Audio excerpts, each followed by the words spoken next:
찬송 543장입니다.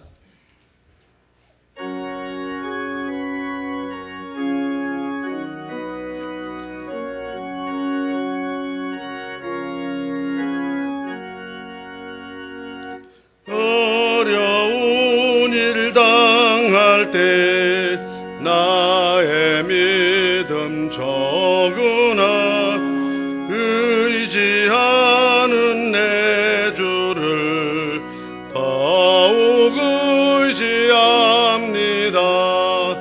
세월 지나갈수록 의지할 것뿐일세.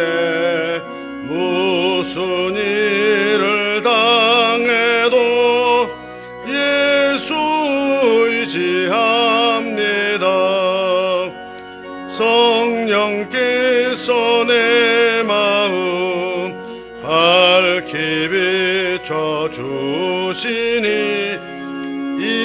인도하심 따라서 주만 의지합니다. 세월 지나갈수록 의지할 것뿐일세. 무슨 일을 당해도 예수 의지합니다. 밝을 때 노래와 어두울 때에 기도로 위태할 때 도움을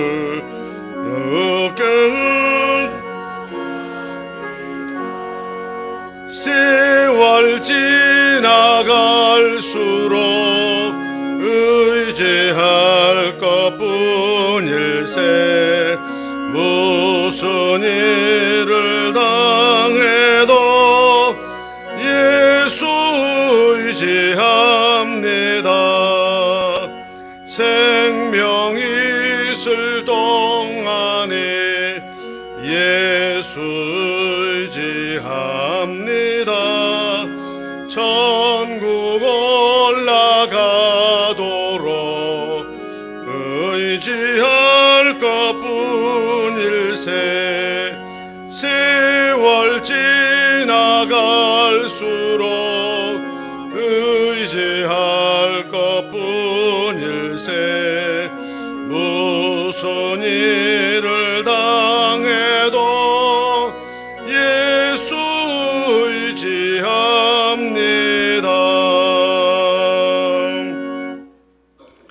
김진열 장로님께서 기도하시겠습니다.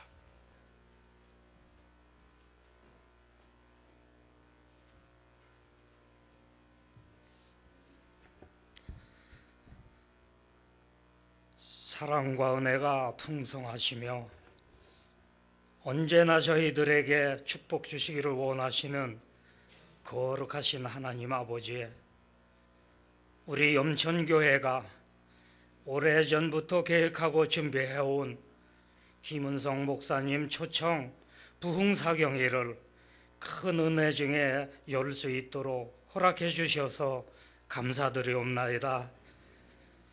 이 시간은 집회 마지막 날로 낮 성경 공부하기에 앞서서 저희들의 마음과 뜻과 정성을 모아 전능하신 하나님께 예배 올려드릴 수 있사오니 감사드리옵나이다. 전능하신 하나님 아버지, 이번 사경회를 통해서 우리 염천교회가 모든 문제와 성도들의 세상 모든 문제들이 해결되어지는 역사가 일어나게 하여 주시옵소서. 마른 땅에 단비를 주셔서 새싹이 나게 하여 주신 하나님, 사랑과 은혜에 갈급하여 안정하지 못하고 방황하고 있는 저희들에게도 은혜의 단비를 차고 넘치도록 나리워 주시옵소서. 아무짝에도 쓸모없고 온갖 죄로 인하여 죽을 수밖에 없는 저희들을 주님께서는 버리지 않으시고 사랑으로 안아주시고 십자가 보혈로 죄 사함과 구원해 주셔서 감사합니다. 저희들은 말씀 살지 못했습니다. 내가 중심이 되어 육신의 욕망대로 살아온 모든 죄를 고백하오니 용서하여 주시옵소서. 사랑이 많으신 하나님 아버지, 귀하게 쓰시는 김은성 목사님, 우리 단위에 세워주셔서 감사합니다. 86년 5월부터 90년 3월까지 약 4년여 동안 하나님을 교회를 함께 섬기면서 깊은 정이 들었던 강사 목사님, 부산 땅끝 교회로 가셔서 당회와 온 성도들이 합심하여 교회를 크게 부흥시키고, 부산은 물론 교단 내 훌륭한 지도자가 되셔서 22년 만에 단호에 다시 세워주셔서 너무너무 감사하고 감사하옵나이다. 오나옵기는 강사 목사님에게 능력에 능력을 더하여 주셔서 말씀 충만, 성령 충만케 하셔서 많은 성도들이 귀한 말씀 듣고 은혜 받고 변화되게 하여 주시옵소서. 사경회 동안 건강도 지켜주셔서 조금도 피곤치 않게 하시고, 강사님 가정과 섬기는 땅끝 교회 당회와 온 성도들이 늘 평안하게 지켜주시옵기를 간절히 기도하옵나이다. 이번 사경에 의하여 밤낮으로 준비하신 모든 손기루에 함께하여 주시옵소서. 이 모든 말씀을 악하고 부족한 둔한 입술로 예수님 이름으로 간절히 기도드리옵나이다. 아멘.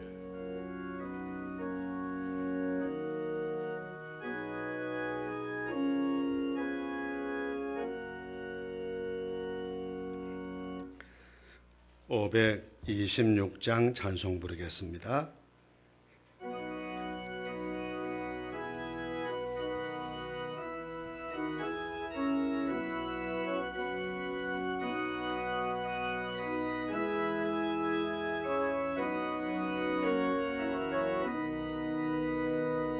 목마른 자들아 다 이리 오라. 이곳에 좋은 샘 흐르도다. 힘쓰고 애씀이 없을지라도 이 샘에 오면 다 마시겠네. 이 샘에 쏟는 물 강같이 흘러 온 천하 만국에 다 통하네. 빈부나 귀천이 분별이 없이 다 와서 쉬고 또 마시겠네. 생명수 샘물을 마신 자마다 목 다시 마르지 아니하고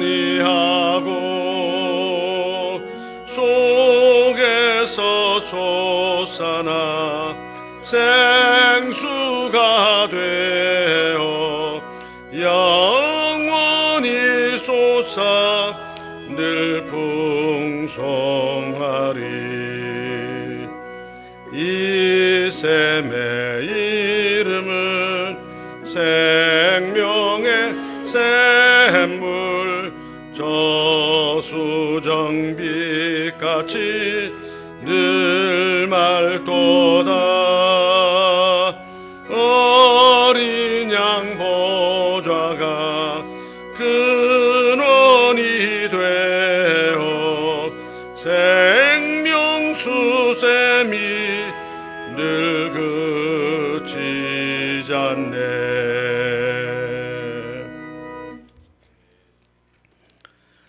말씀 봉독하겠습니다. 창세기 45장 1절부터 15절까지 제가 봉독하겠습니다.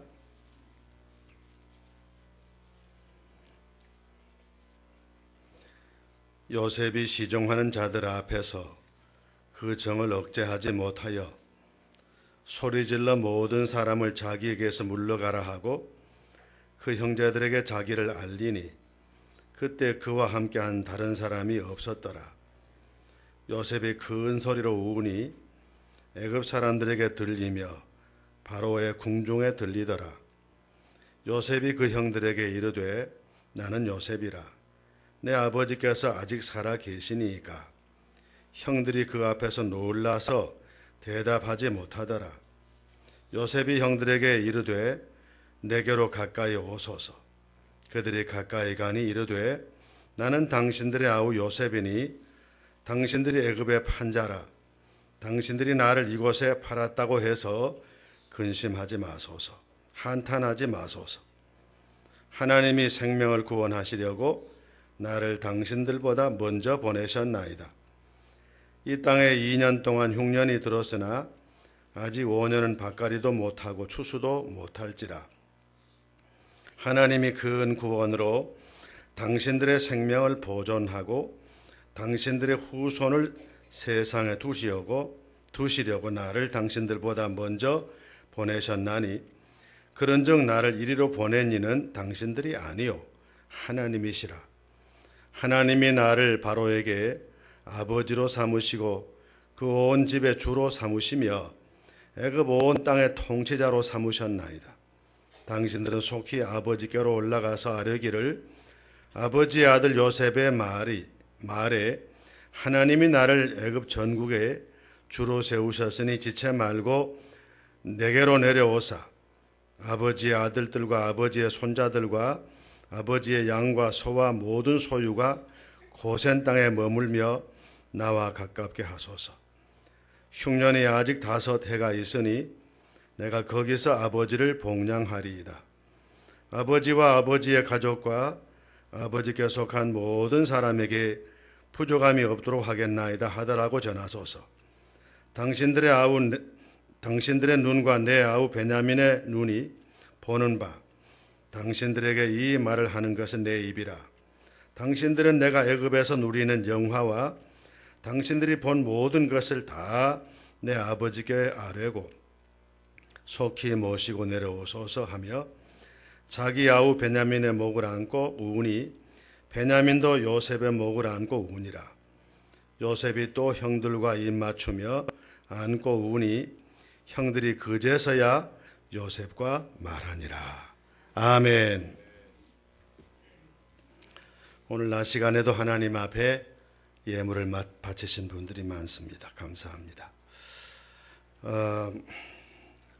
제가 오늘 이 시간까지만 인도를 하고 나머지는 여전도의 전국연합회가 오늘 장학회 30년 기념 감사 예배 드린다고 설교를 부탁해서 만부득이 이석을 하게 되었습니다. 결례가 되는데 미안하게 생각을 합니다. 나머지 나중 사회는 김기덕 목사님께서 해주시겠습니다. 오늘 이 시간과 다음 저녁 시간이 이제 마지막 시간입니다. 그리 아시고 오늘 이 시간도 은혜 많이 받으시고 저녁에도 더 열심히 나오셔서 하나님 앞에 마지막 시간에 큰 은혜 받으시기를 바랍니다. 이제 오늘 주어를 바꾸십시오 하는 제목으로 말씀 주실 때 큰 은혜 받으시기를 바랍니다.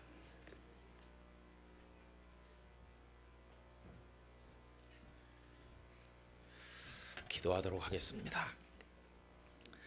때를 따라 양식을 주시듯이 때를 따라 단잠을 주셔서 기력을 회복하도록 하게 만드시듯이 또 때를 따라 이렇게 생명의 양식도 나눌 수 있는 축복의 식탁을 차려주시는 하나님께 감사를 드리옵나이다. 지난 세월 수십 년 세월을 살아오는 과정 어느 하나도 하나님의 손 밖에서 이루어진 것이 하나도 없었음에도 불구하고 저희들은 저희 스스로 살아온 것인 양 착각하고 교만할 때가 너무나도 많았습니다. 하나님, 저희들의 어리석음을 깨우쳐 주시기를 원합니다. 아버지 하나님, 우리 염천교회는 특별히 저 만주에서 저 이북 땅에서 피난 내려오신 분들이 많으십니다. 아버지 하나님, 그 전쟁터를 넘으면서 피비린내 나는 시생과 시신 사이를 헤쳐나오면서 가난과 어려움 가운데 오늘까지 살아오는 동안 염천교회는 60년이 넘는 세월을 오늘까지 존재하며 복음을 위해 일하게 되었으며 또 여러 성도들은 이 속에서 인생의 대부분을 보내면서 하나님을 섬겨오고 계십니다. 우리의 인생은 유한하나 하나님은 영존하심으로 하나님 아버지의 섭리에 따라 예수님 재림하시는 그날까지 이 교회를 보존하사 하나님의 복음을 위해 일하실 줄로 믿습니다. 저희들은 그 하나님의 역사에 선택함을 입고 부르심을 받아 이 속에서 하나님을 섬기며 주님의 복음을 세상에 증거하는 하나님의 자녀의 사명을 다할 뿐인데 하나님께서 염천 가족들 모두에게 그 일에 충실할 수 있는 믿음과 사명감을 허락하여 주시기를 원합니다. 하나님께서는 교만한 자를 물리치시고 겸손한 자를 사랑하신다고 말씀하셨습니다. 아버지 하나님, 모든 성도들이 하나님 앞에 무릎을 꿇게 하여 주시옵시고 겸손하게 하여 주시옵시고 하나님의 영광을 드러내며 살아갈 수 있도록 은혜 주시기를 간절히 원합니다. 아버지 하나님, 먼저 이 교회를 섬기시고 어른이 되신 원로 장로님들로부터 비롯해서 심호하시는 여러 장로님들과 권사님들과 집사님들, 또 한 걸음 먼저 하나님께로 가신 선배 어르신들의 그 귀감을 따라서 모두가 다 하나가 되어 하나님의 영광을 위해 섬길 수 있도록 은혜 내려 주시기를 간구합니다. 하나님 아버지, 60년이 넘는 세월 중에 절반 이상을 사역하시면서 초지일관 불철주야 이 교회를 사랑으로 섬겨오신 박 목사님을 끝까지 붙들어 주시기를 원하오며 그 사역의 마무리를 아름답게 마치시고 하나님의 영광의 면류관을 쓰게 하여 주시기를 간절히 원하옵나이다. 중차대한 많은 문제가 노정된 가운데 총회장의 직무를 감당하고 계십니다. 골마 터졌던 것들, 해결해야 될 과제들이 일시에 다 터져 목사님의 두 어깨에 지워진 짐이 너무나도 무겁습니다. 아버지 하나님, 목사님에게 영적 가마력과 능력과 지도력을 더하셔서 여러 교계 인사들을 만나 이야기하실 때 그들이 다 설득되고 하나님의 바른 뜻을 따라 결단하고 한국 교회가 세상 앞에 새로운 등불의 모습으로 등장할 수 있도록 하나님께서 목사님을 사용해 주시기를 원합니다. 아버지 하나님, 날마다 새 힘을 더하여 주시옵소서. 모세가 마지막까지 충성하여 하나님의 영광을 드러내고 백성들을 건져낸 것처럼 우리 목사님을 사용하여 주시기를 간절히 원하옵나이다. 이 낮 시간에도 귀중한 예물 하나님 앞에 봉헌하신 분들이 있사오니 아버지 하나님께서 그 예물에 축복하시며 그 정성과 사랑과 하나님을 향한 간절한 기원을 받아주시기를 원하오며 네가 나를 위해 살면 나는 너의 삶을 책임져 주마 말씀하여 주시기를 원합니다. 일편단심 하나님을 사랑하는 분들이 다 될 수 있도록 하나님 축복하여 주시옵시고 이 집회가 끝난 이후에 교회가 든든히 서며 더 활성화되고 더 아름답게 미래를 향해 주님의 축복을 향해 뻗어나가는 교회가 될 수 있도록 역사하여 주시옵소서. 이 시간에도 부족하기 짝이 없는 이 종의 입술을 주장해 주시고 사람의 자리를 감추어 주시고 하나님의 말씀으로만 저희들에게 먹이어 주시옵소서. 감사드리오며 모든 영광 주님께 돌리옵고 예수님의 이름으로 기도하옵나이다. 아멘. 하나님의 축복이 함께 하시기를 기원합니다. 부산에는 극동방송이 몇 년 전까지만 해도 없었습니다. 그래서 이제 부산에 있는 분들은 주로 창원 극동방송을 중심으로 설교 방송도 하고 여러 가지 많이 했었는데요. 창원에 이제 방송국이 있기 때문에 저도 창원에 자주 드나들었습니다. 그때 창원에서 제일 먼저 전국에서 처음으로 했던 프로그램이 여기 서울에서도 아마 하고 있는지 모르겠는데 그 소망의 기도라고 하는 프로그램이 창원에서 제일 먼저 했습니다. 월요일 날은 무슨 뭐 건강 상담, 화요일 날은 무슨 병무 상담, 수요일 날은 뭐 살림 잘 사는 거에 관한 여러 가지 얘기 뭐 이런 식으로 하다 금요일 날 되면 이제 1시간씩 소망의 기도라는 걸 했습니다. 그럼 이제 가서 스튜디오에 앉아 있으면 이제 전화로 기도를 부탁하는 것이죠. 뭐 병을 앓는 분도 있고 여러 가지 사연을 가지신 분들이 기도를 하면, 요청을 하면 이제 즉석에서 이제 전화로 기도하는 것이죠. 이렇게 하다가 그 프로그램이 이제 인기가 있으니까 이제는 월화수목 다른 상담하던 거를 다 없애고 일주일 내내 풀로 그 기도하는 프로그램을 이제 했습니다. 그래 저도 매주 금요일마다 창원까지 이제 왔다 갔다 했었는데, 나중에 이제 극동 방송이 부산에도 개국을 하게 되고 이제 사옥을 건축을 하고 왕성하게 활동을 하게 됐습니다. 그래서 이제 또 부산에 와서 또 이제 그 사역을 계속 이어서 하면서 우리 교회 설교 방송을 계속 내보내고 이렇게 하면서 방송국이랑 좀 이렇게 가깝게 지내게 됐습니다. 그런데 부산에 이제 방송국이 개국되고 나서 한 1년 지난 다음에 이제 프로그램을 개편하는데, 아마 제가 이제 익숙하니까 방송국에서 그런 요청을 한 것 같습니다. 프로그램을 개편하면서 평신도 성서 강해, 그런 제목으로 20분짜리 프로그램을 신설하게 됐는데 그거를 저보고 좀 해줄 수 있느냐 그렇게 부탁을 하셨습니다. 근데 이제 일주일 내내 하는 것이죠. 6시 아침 새벽 6시 조금 넘어서 20분 하고 이제 밤 10시에 재방송 또 20분 하고, 근데 일주일 내내 하는데 토요일하고 주일은 다른 두 분 목사님이 하루씩 맡아서 하시고 저보고는 월요일부터 금요일까지 닷새씩 그걸 좀 해달라 그렇게 부탁을 하셨습니다. 근데 주일 낮에 설교하는 것은 뭐 우리 교회 방송실에서 녹음을 해가지고 그 파일을 그냥 전송해주면 방송국에서 알아서 편집해가지고 하면 되는데, 이건 이제 별도로 20분씩 이제 해야 되는 것이죠. 앞뒤로 시그널 음악하고 멘트를 빼면은 한 18분, 어떤 때는 한 17분, 50초, 뭐 30초 이제 요 정도 이제 하는 겁니다. 그거 한다고 정말 고생을 많이 했습니다. 왜냐하면은 교회에서 녹음을 하면은 잡음이 들어가니까 그 스튜디오까지 가야 되는데 매일 갈 수가 없으니까 한 3일치씩 4일치씩 모아가지고 가서, 그러니까 한 17분짜리를 한 서너 개 녹음하려고 그러면은 제법 많이 해야 되죠. 그러다 또 이제 실수가 나면 안 되고 이걸 계속 해야 되는데, 외국에라도 한번 가려고 그러면은 정말 힘들었습니다. 이거를 뭐 열흘치 보름치 이제 미리 해놓고 가야 되니까. 그래도 참 저에게는 그게 공부가 많이 됐습니다. 이제 거기서 녹음을 하면 이제 방송이 되면 그걸 가지고 이제 포항극동, 뭐 대전극동 이런 식으로 이제 시차를 두고 또 이제 전국 다른 방송에서 또 그걸 받아서 하고, 그래서 많은 분들이 들었다고 저한테 연락을 하고 그러셨는데요. 방송국에서 맨 처음에 저에게 요청한 것은 40일 동안 해달라는 것이었습니다. 40회죠. 그러니까 한 주간에 5번씩 하니까 40회면 8주고 8주면 2달 하는 겁니다. 그러다 나중에 제가 끝나고 나서 이어받을 분이 없어가지고 제가 꼬박 그걸 1년을 한다고 정말 고생을 많이 했습니다. 그래 나중에 이제 그 40회 끝난 이후에 나머지 한 10달 정도는 창세기부터 요한계시록까지 나오는 성경의 상징, 비유, 그러니까 뭐 나는 빛이라 이렇게 말씀하시면 빛에 대해서, 나는 양의 문이라 그러면 양의 문이 뭔가, 뭐 이런 식으로 상징이나 은유, 비유 이런 것만 다 뽑아가지고 10달 동안 이제 했었습니다. 저한테는 굉장히 이제 공부가 많이 됐죠.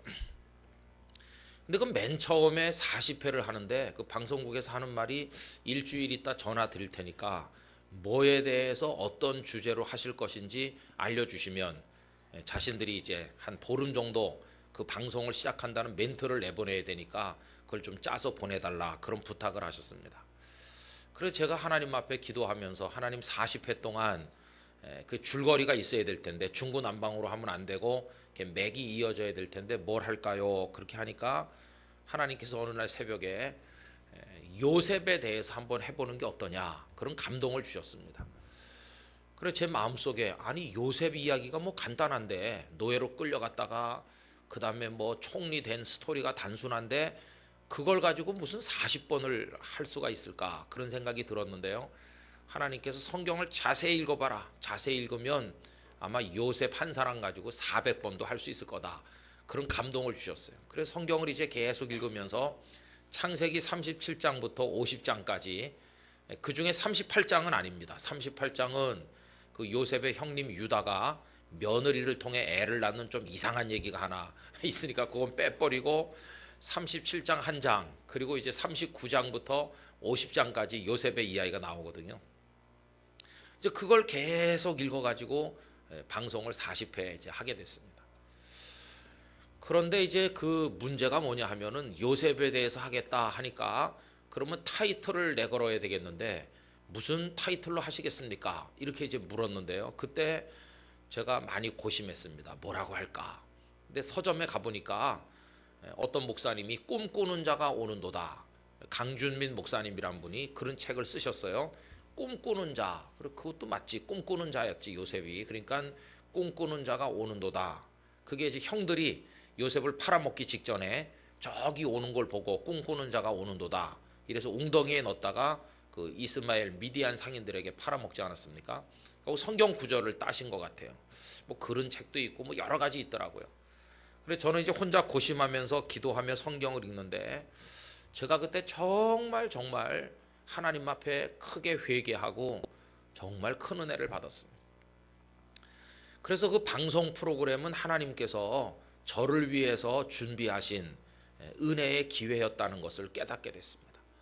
제가 정말 바보 같은 목사고 형편없는 설교를 했고 성도들을 기만했구나 하는 것을 그때 막 뼈저리게 깨닫고 하나님 앞에 회개했습니다.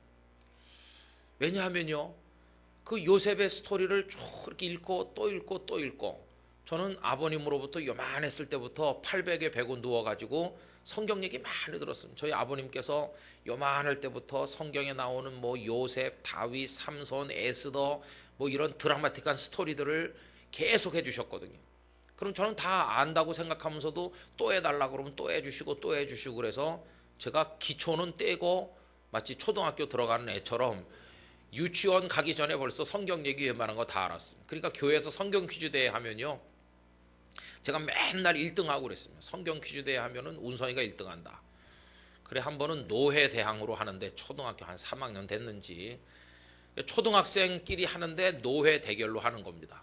그래 제가 우리 교회 대표로 나갔는데 아유 그날 정말 망신했습니다. 왜냐하면요, 어머니는 저 한산도에 무슨 교회 세운다고 가시고 안 계시고 저 혼자 이제 다 주워 입고 양발 신고 교회 갔더니 선생님이 절 데리고 송악대 교회에서 그때 했던 것 같아요. 송악대 교회 갔더니 이게 마루바닥인데, 그래가지고 이제 올라갔더니요, 제가 양쪽 양말이 다 발가락이 나오는 겁니다. 주워 신은 게 빵꾸가 나가지고 엄지발가락 다 쑥 나오는데 양쪽 다.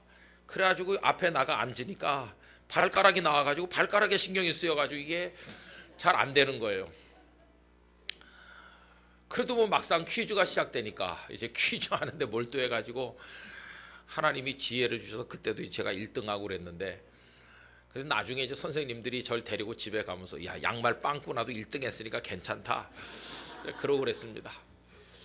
근데 그러면서 컸거든요. 그러니까 요셉 얘기는 잘 안다고 생각했죠. 나는 요셉 얘기 잘 알아. 아, 요셉이 꿈을 꿨는데 뭐 이렇고 저렇고 그래갖고 그런데 성경을 읽으니까 요셉 얘기를 잘 아는 게 아니었어요. 너는 진짜 요셉 얘기를 기초도 모른다, 기초도. 그런데 그걸 설교라고 해왔으니까 넌 성도들을 기만했다. 그걸 제가 깨닫게 됐습니다.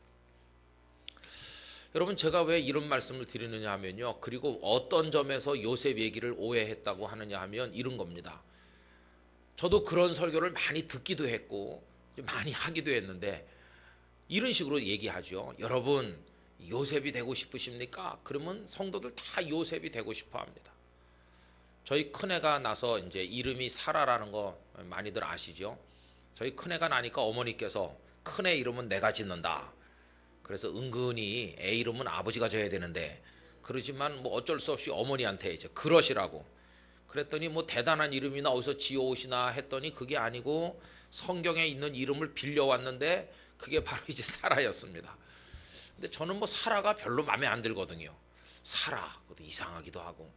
거기다가 또 우리 어머니는 사라가 시집가서 90살까지 애 못 낳은 거 알기나 아시나? 얘가 나중에 시집가서 애도 못 낳고 말이지 사라처럼 되면은 그래도 하여튼 열국의 어머니니까 좋다는 거예요. 뭐 그래 사라라고 합시다. 그래가지고 하는데 한자 이름도 없고 한자로 글자가 없어요. 그냥 우리말로만 사라 이렇게 하는데 얘가 이제 포항에 있는 기독교 대학 그 한동대학에 들어가게 됐습니다. 그래갖고 제가 입학하는 날 갔더니요. 이게 보통 문제가 아닙니다. 사라야 그러면 수십 명이 쳐다봅니다. 그 기독교 대학이 돼가지고 김사라, 박사라, 최사라, 내 사라들 거기 얼마나 많이 모이는지 몰라요. 사라 천지입니다 그냥. 그런데 사라보다 조금 더 많은 게 뭔가 했더니 이 요셉이 더 많은 거예요. 거기도 김요셉, 최요셉, 별요셉 다 있습니다. 우리 송장로님 댁에도 송요셉 있잖아요. 근데 아들 낳아가지고 요셉이라고 이름 짓는 분들 많으신데 글쎄 생각을 많이 하셨는지 잘 모르겠어요. 요셉이라고 이름 지을 때는요 각오해야 됩니다. 노예로 팔려갈지도 모르고 그 다음에 감옥 갈지도 모르고 이상한 여자한테 유혹을 받을지도 모르고 그거 각오가 돼 있으면 그때 이제 요셉이라고 붙여도 좋은 거죠. 근데 왜 요셉이라고 붙이겠습니까? 그건 뭐 당연히 나중에 총리 되고 출세하지 않았냐. 그래 제가 누구 보고 그래 기왕이면 바로라고 붙이라고. 바로는 총리를 임명하는 왕이지 않느냐. 근데 지금까지 한 번도 김바로, 박바로 이런 이름 본 적이 없어요. 근데 여러분 그 요셉이란 이름이 흔해요. 몇 해 전에 어떤 분이 참 재미난 조사를 했는데 한국교회 교인들이 성경의 인물 그 많은 사람들 중에서 제일 좋아하는 이름은 누굴까 하는 거 조사했더니 사도 바울이 좋다는 사람 많습니다. 한국교회 교인들. 그것도 참 그런 것 같아요. 왜냐하면 바울은 나중에 목이 베어져서 순교했는데 아마 나는 그렇게 못하니까 좋아하는지는 잘 모르겠지만 바울도 좋아하는 사람 많고 에스더를 좋아하는 사람이 의외로 많습니다. 에스더. 글쎄 왜 그런지 모르겠어요. 에스더가 예뻐서 좋아하는지 아마 덜 예쁘다고 생각하는 사람이 에스더를 좋아하는지 모르겠어요. 심리적 만족이라도 얻어야 되는 거 아닌가. 하여튼 뭐 에스더도 많이 나왔고 5위 안에 든 이름 중에 요셉이 있습니다. 요셉. 한국교회 교인들은 요셉 좋아합니다. 뭐 실제로 요셉이 나중에 총리도 되고 또 그 아버지가 축복하신 규절에 보면 무성한 나무가 돼가지고 그 가지가 담장을 넘고 창대하게 됐으니까 또 요셉 지파는 한 지파가 두 지파로 번성해서 므낫세 지파, 에브라임 지파로 나눠줬으니까 굉장히 축복을 많이 받았죠. 그러니까 다 우리 아들도 요셉 됐으면 좋겠다. 그런 생각을 하시는 거 아닙니까? 그러니까 이제 설교하면서 여러분 요셉이 받은 복을 받으시기를 원하십니까? 그러면 한국교회 교인들은 다 아멘 그럽니다. 다 나도 요셉 되고 싶고 내 자식도 요셉이 됐으면 좋겠다는 거죠. 근데 이제 그 다음부터가 이게 잘 못하는 겁니다. 설교를. 그러면 요셉이 다 되고 싶다고 그랬으니까 여러분도 요셉이 되시기를 축복합니다. 그럼 아멘 하고 이제 거기까지는 잘 됐는데 그럼 어떻게 요셉이 되는지 이제 설명을 해야 될 거 아닙니까? 요셉이 되는 비결을 말씀드리겠습니다. 그럼 이제 몇 가지 얘기를 해야 되는데 첫째가 뭘까요? 요셉 얘기할 때 맨 먼저 나오는 거. 요셉이 되려면 필요한 게 뭐겠습니까? 제일 먼저 시작하는 게 꿈 얘기부터 시작하는 것입니다. 요셉은 꿈의 사람이었다. 그러니까 우리도 꿈을 가져야 된다. 여러분 믿습니까? 그럼 또 아멘 그럽니다. 우리도 꿈을 가지자. 그리고 뭐 거기 부가적인 설명을 하는 거죠. 꿈은 이루어지게 돼 있습니다. 그러면서 2002년 월드컵도 등장하고 그러면서 뭐 꿈을 가져야 된다고 꿈이 없는 비전이 없는 백성은 망한다 그러면서 우리도 꿈을 가집시다. 꿈을 꿉시다. 이렇게 설교하거든요. 설교가 잘 되는 것 같잖아요. 그런데 제가 그 말씀을 읽으면서 그 대목부터 회개했습니다. 성경을 아주 거꾸로 읽었다는 걸 알게 됐습니다. 여러분 오늘 말씀의 제목을 주어를 바꾸자는 건데요. 가만히 생각해 보십시오. 어떻게 요셉이 그런 사람이 됐을까? 첫째, 요셉은 꿈의 사람이었다. 이렇게 하잖아요. 그렇게 문장을 칠판에다 쓴다면 주어가 누구일까요? 주어가 당연히 요셉이죠. 요셉은 꿈의 사람이었다. 그러니까 요셉이 주어죠. 그죠? 근데 거기서부터 이게 첫 단추를 잘못 깨는 것입니다. 여러분 꿈이라고 하는 것은 내가 꾸고 싶다고 꿔지는 게 아닙니다. 그러니까 오늘 밤 3시 37분부터 내가 꿈꿔야지. 이렇게 미리 계획 세우고 꿈속에 무슨 스토리를 등장시킬까? 그래가지고 초등학교 때 짝사랑했던 여학생도 등장시키고 뭐 이렇게 해가지고 내가 내용을 다 정해놓고 내가 원하는 꿈을 뭐 2분 30초 동안 꾸겠다 뭐 이렇게 해가지고 자기가 의지대로 오늘 밤에는 피곤하니까 꿈꾸지 말고 내일 밤에 꾸자 뭐 이렇게 할 수 있나요? 이거는 우리의 의지와는 전혀 상관없는 겁니다. 저는 그것도 모르고 있는 바보인 것이죠. 꿈을 요셉이 꾸는 게 아닙니다. 요셉이 꿈 꾸고 싶다고 꾸고 안 꾸고 싶다고 안 꾸고 또 꿈을 꾸는데 형님들의 단이 내 단을 향해 절하는 꿈을 내가 꿔야지. 하늘의 해와 달과 11별이 나의 별을 향해 절을 하는 꿈을 내가 꾸리라. 이렇게 미리 작정하고 계획을 세웠기 때문에 그런 꿈을 꾼 게 아니라는 것입니다. 그러면요, 요셉이 꿈을 꿨는데 요셉이 꾼 게 아니죠, 사실은. 그러면 문장을 다시 써야 되겠죠. 어떻게 요셉은 꿈의 사람이었다 이렇게 쓴 문장을 어떻게 뜯어 고쳐야 될까요? 주어를 바꿔야 되는 것이죠. 주어를 어떻게 바꿉니까? 하나님께서 요셉에게 꿈을 주셨다 이렇게 바꿔 써야 되는 것이에요. 그러니까 주어를 바꾼다는 것입니다. 그때 요셉은 간접 목적어가 되는 거죠. 요셉에게 이건 간접 목적어죠. 꿈을 이거는 직접 목적어인데 그 모든 것이 누구의 손안에 들어있습니까? 하나님의 손안에 들어있는 것이죠. 저는 이 단순한 원리를 오늘 낮 공부에 나오신 여러분들께서 깊이 깨닫게 되시기를 기원합니다. 하나님께서 요셉에게 꿈을 주신 겁니다. 결코 요셉이 꿈을 꾼 게 아닙니다. 그 다음에 또 하나님께서 요셉을 사랑하셨다 이렇게 하면 요셉은 하나님이 사랑이라는 액션을 취하실 때 그 대상이 되는 거죠. 모든 주체는 하나님이시죠. 하나님께서 그를 택하셨고 하나님께서 그에게 꿈을 주셨고 하나님께서 그를 사랑하셨고 하나님께서 이게 주어가 되는 것이죠. 그런데 우리는 요셉이 꿈을 꾸지 않았냐? 요셉은 꿈의 사람이었다. 주어가 요셉이죠. 그리고 이제 두 번째, 요셉이 되고 싶은 사람이 명심해야 될 비결 두 번째. 근데 또 단골 메뉴로 나오는 게 뭐냐 하면 보디발의 집에 가서 노예살이 하다가 나중에 억울하게 감옥에 갇혀서 고생한 기간이 총 13년이다. 그러면서 요셉은 13년 동안 자살하지도 않았고 낙심하지도 않았고 비록 노예라고 하는 천한 일을 하지만 맡은 일에 충성했다. 그러니까 우리도 맡은 일에 충성해야 된다. 여러분도 충성하십시오. 이렇게 설교하거든요. 게으르지 말고 새벽부터 깨서 열심히 충성하시기 바랍니다.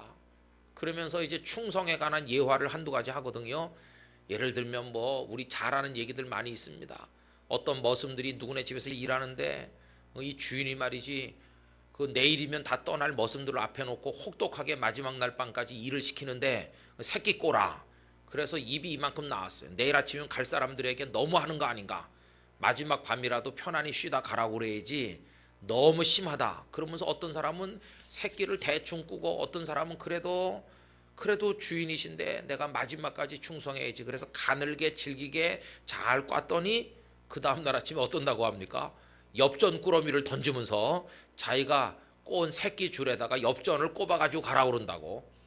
그러니까 대충 꼰 사람은 이게 엽전이 들어가질 않아서 못 가져가고 충성스럽게 마지막까지 가늘게 꼰 사람은 엽전을 많이 꿰가지고 갔다.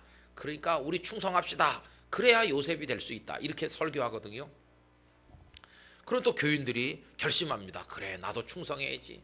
학생들은 결심합니다. 오늘부터 자지 말고 공부 열심히 하자. 그리고 뭐 사업하는 분도 이제 더 일찍 나가서 장사도 하고 더 열심히 노력해서 내가 충성해야 되겠다. 이렇게 결심하는 거예요. 그 다음에 또 이제 단골 메뉴로 나오는 게 뭐가 있냐면요. 요셉은 그 고초에도 말이지 견딜 줄 알았다. 인내가 중요하다. 인내. 한 몇 년 하다가 다 집어치웠으면 안 됐을 텐데 하나님이 응답하시는 그날까지 참고 견뎠다. 이를 꽉 깨물고 인내하면서 인내는 인생의 승리를 가져오는 비결이니까 요셉이 인내를 했으니까 우리도 인내합시다. 그러면 또 성도들이 아멘 그러거든요. 그럼 여러분 이렇게 이어나가는 이야기가 전부 주어가 누구냐 하면 전부 요셉인 겁니다. 꿈도 요셉이 꾸지요. 충성하는 것도 요셉이 충성하는 거지요. 인내하는 주체도 요셉이 인내하는 거지요. 이런 식으로 나가면 마지막에 총리 돼가지고 영광의 자리에 올라 인생이 화려하게 꼽히는데 그게 다 누가 한 걸로 되는 겁니까? 다 요셉이 한 걸로 되는 겁니다. 요셉이. 그러면 그 창세기 37장부터 그 더 다음에 나오는 얘기가 성경이 아니고 무엇으로 전락하는 거냐 하면 요셉 위인 전기가 되는 것입니다. 요셉이란 인물의 위인전을 읽은 거나 똑같아요. 그래서 뭐 위인 전집이 쫙 있는데 그 전기가 거기 요셉이 들어있는 거예요. 요셉이란 인물에 대해서 알고 싶으냐? 요셉으로 말할 것 같으면 꿈의 사람이었다. 요셉은 뭐 충성하는 사람이었고 인내하는 사람이었고 이러면서, 그러면 하나님께서 우리에게 성경을 주신 목적이 뭐겠습니까? 야, 너희들 요셉에 대해서 좀 알아두면 보탬이 될 테니까 요셉이 어떤 사람인지 잘 배워. 요셉한테서 배워. 이렇게 하시려고 성경을 우리에게 주셨겠습니까? 그건 아닌 것이죠. 성경을 우리에게 주신 목적은 이 성경을 통해서 하나님을 배우도록 하기 위함인 줄로 믿습니다. 하나님이 어떤 분이신가를 알려주시려고 성경을 주신 것이죠. 어떤 사람을 알려주시려고 한 게 아니라 그 말입니다. 오히려 거기 요셉이란 인물이 등장한다면 하나님의 뜻은 뭐냐 하면 여기 요셉이란 인물이 있는데 이 요셉을 내가 선택을 하고 세워서 많은 어려움 중에도 내가 그 총리의 자리까지 나가게 했다. 자, 잘 배워라. 형편없는 사람도 내가 붙들고 내가 인도하기만 하면 위대한 승리자가 될 수 있다. 내가 되게 해준다. 그러니 너는 나를 배워라. 이게 성경의 주제인 것이죠. 그래서 우리가 성경을 읽고 딱 덮을 때 우리 마음속에 남아야 될 분이 누굴까요? 요셉이 남으면 성경을 잘못 읽은 것이고, 하나님 아버지가 우리 마음에 남아야 될 줄 믿습니다.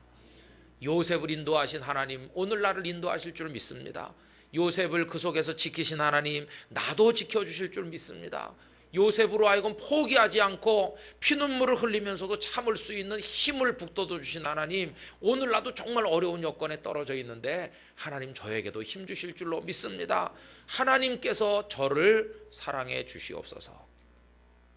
그러면 요셉의 인생에 하나님이 주어가 되시고 주체가 되셔서 그를 인도해 가신 것처럼 그 하나님께서는 못나고 연약하고 형편없는 나를 사랑하셔서 나에게도 은혜를 주시고 나를 일으켜 세우시고 나를 존귀케 하실 것이다. 이렇게 할 때 하나님이 이제 모든 것의 주관자가 되시는 거 아니겠습니까? 그런데 저는요, 그동안 설교를 너무 잘못해 왔어요. 하나님을 말씀하는 게 아니라 인간 요셉을 너무 많이 얘기해 왔어요. 그리고 우리 주로 그렇게 하는데 익숙해 있습니다. 바울 사도가 얼마나 복음에 열정을 가졌냐, 바울이 얼마나 충성되게 복음 전했냐, 그러니까 우리도 나가서 충성되게 복음 전하자, 이렇게 설교하는데 이게 전부 인본주의적으로 하는 겁니다. 하나님을 얘기하는 게 아니라 바울을 얘기하는 겁니다. 근데 우리가 믿는 분은 하나님이시지 우린 바울을 믿는 게 아니잖아요. 그럼 오히려 이렇게 바꿔야 되는 것이죠. 바울은 핍박자였고, 바울은 예수님을 대적했던 사람이고, 바울은 진짜 교만하고 형편없는 사람이었지만 하나님의 영이 성령께서 그를 사로잡으니까 그런 사람을 하나님이 들어 쓰셔서 위대한 복음 전도자로 하나님께서 그를 사용하셨습니다. 하나님께서 주어가 되시고 바울을 그는 목적어가 되고 사용하셨습니다. 그렇다면 하나님께서는 어리석고 둔한 우리도 사용해 주실 줄 믿습니다. 그럼 하나님께서 우리 인생의 인도자가 되시는 거죠. 그런데 정말 잘못한 거예요. 전부 다 요셉이 사람이 이렇게 하다 보니까 하나님은 안 계신 거예요. 하나님께서 우리 보고 이러실 겁니다. 잘들 놀고 있네. 너희들끼리 놀아라. 너희들끼리. 네가 꿈도 꾸고 네가 알아서 다 해봐라. 난 그냥 저기 갈게. 니네들끼리 잘해봐. 그러실 것 같아요. 하나님의 자리가 없어요. 하나님은 끼어들 틈이 없는 거예요. 꿈도 내가 꾸고 알아서 내가 다 하는데. 그러니까 이게 얼마나 하나님의 말씀 성경을 거꾸로 읽었는지, 아주 기초부터 잘못 읽었구나 하는 것을 깊이 깨닫게 됐습니다. 제가 드린 이 말씀을 들으시면 공감이 가십니까? 우리는요 입에 붙은 습관도 그렇고 실제로도 전부 주어가 내가 되는 겁니다. 내가. 그래서 내가 다 하는 겁니다. 하나님은 그냥 저기 구경하고 계시다가 내가 조금 컨디션이 안 좋을 때 그때 잠깐 와주세요 이래가지고 잠깐 방문객으로 왔다 가시는 거고, 내가 별일 없이 잘하면 도로 가세요 이렇게 하고, 그러니까 내 인생은 내가 주체가 되어서 내가 즐기고 내가 알아서 그림도 내가 그리고 내가 원하는 대로 산다 이렇게 생각하니 그 사람은 하나님의 사람이 아닌 것이죠. 여러분, 그 13세기 때부터 이탈리아 남부에서 소위 르네상스라고 하는 게 시작돼서 나중에 14세기, 15세기, 16세기까지 거치면서 점차 북쪽으로 올라가다가 알프스 산맥을 넘어서 북부 독일까지 넘어가면서 이제 그 끄트머리에 종교 개혁이 일어나게 됐습니다. 근데 그 르네상스라는 단어 뒤에는 꼭 따라오는 단어가 하나 있습니다. 그게 뭐냐 하면 르네상스 휴메니즘이라고 하는 말이, 휴메니즘이 르네상스라는 단어 뒤에 딱 이렇게 짝꿍처럼 따라붙게 돼 있습니다. 그럼 르네상스라는 게 무슨 뜻인지 아시죠? 르라고 할 때 시작하는 게 영어식 철자로 말하면 RE로 시작하거든요. 그러니까 RE는 다시, 재 그런 뜻입니다. 그 다음에 그 뒤에 나오는 건 생명이라는 뜻이니까 생명을 다시 살려내는 거, 부활, 재생, 그게 르네상스라는 뜻입니다. 그러면 다시 살려낸다는 것은 뭐가 전제된 겁니까? 뭐가 죽은 거죠. 죽었으니까 그걸 다시 살려내겠다 그런 뜻이거든요. 그리고 죽은 게 뭐냐? 뭐가 죽었길래 다시 살려내려고 하느냐? 이렇게 물으면 그 죽은 게 다른 게 아니라 인간입니다. 인간. 인간이 오랜 세월 죽어 있었다는 거죠. 그 죽어 있었던 인간을 우리 르네상스 휴머니스트들이 다시 살려내겠다 하는 게 르네상스 운동입니다. 그러면 인간이 옛날엔 살아 있었는데 언제부터인가 죽어 있는 거를 다시 되살리겠다 그런 거 아닙니까? 그러면 인간이 죽지 않고 살아 있었던 옛날이 언제냐? 그때가 소위 그리스 로마 시대죠. 그때 그리스 문명, 로마 문명, 그레코 로만 컬처라고 하죠. 그리스 로마 문명. 그럼 여러분, 그리스 문명 그러면 제일 먼저 떠오르는 게 뭐가 있습니까? 그리스의 그 올림픽 같은 게 생각나시죠? 올림픽. 올림픽은 그리스에서 왔습니다. 그런데 여러분, 지금은 다 선수들이 유니폼을 입고 운동을 하지만 그 그리스의 올림픽이 열렸을 때는요, 옷을 하나도 안 입었습니다. 그 청춘 남녀들이 홀랑 벗고 발가벗고 육상도 하고 창 던지기도 하고 원반 던지기도 하고 씨름도 하고 그렇게 하는 겁니다. 아니, 그러면 옷을 하나도 안 입으면 흉측하고 부끄럽고 그럴 거 아니냐?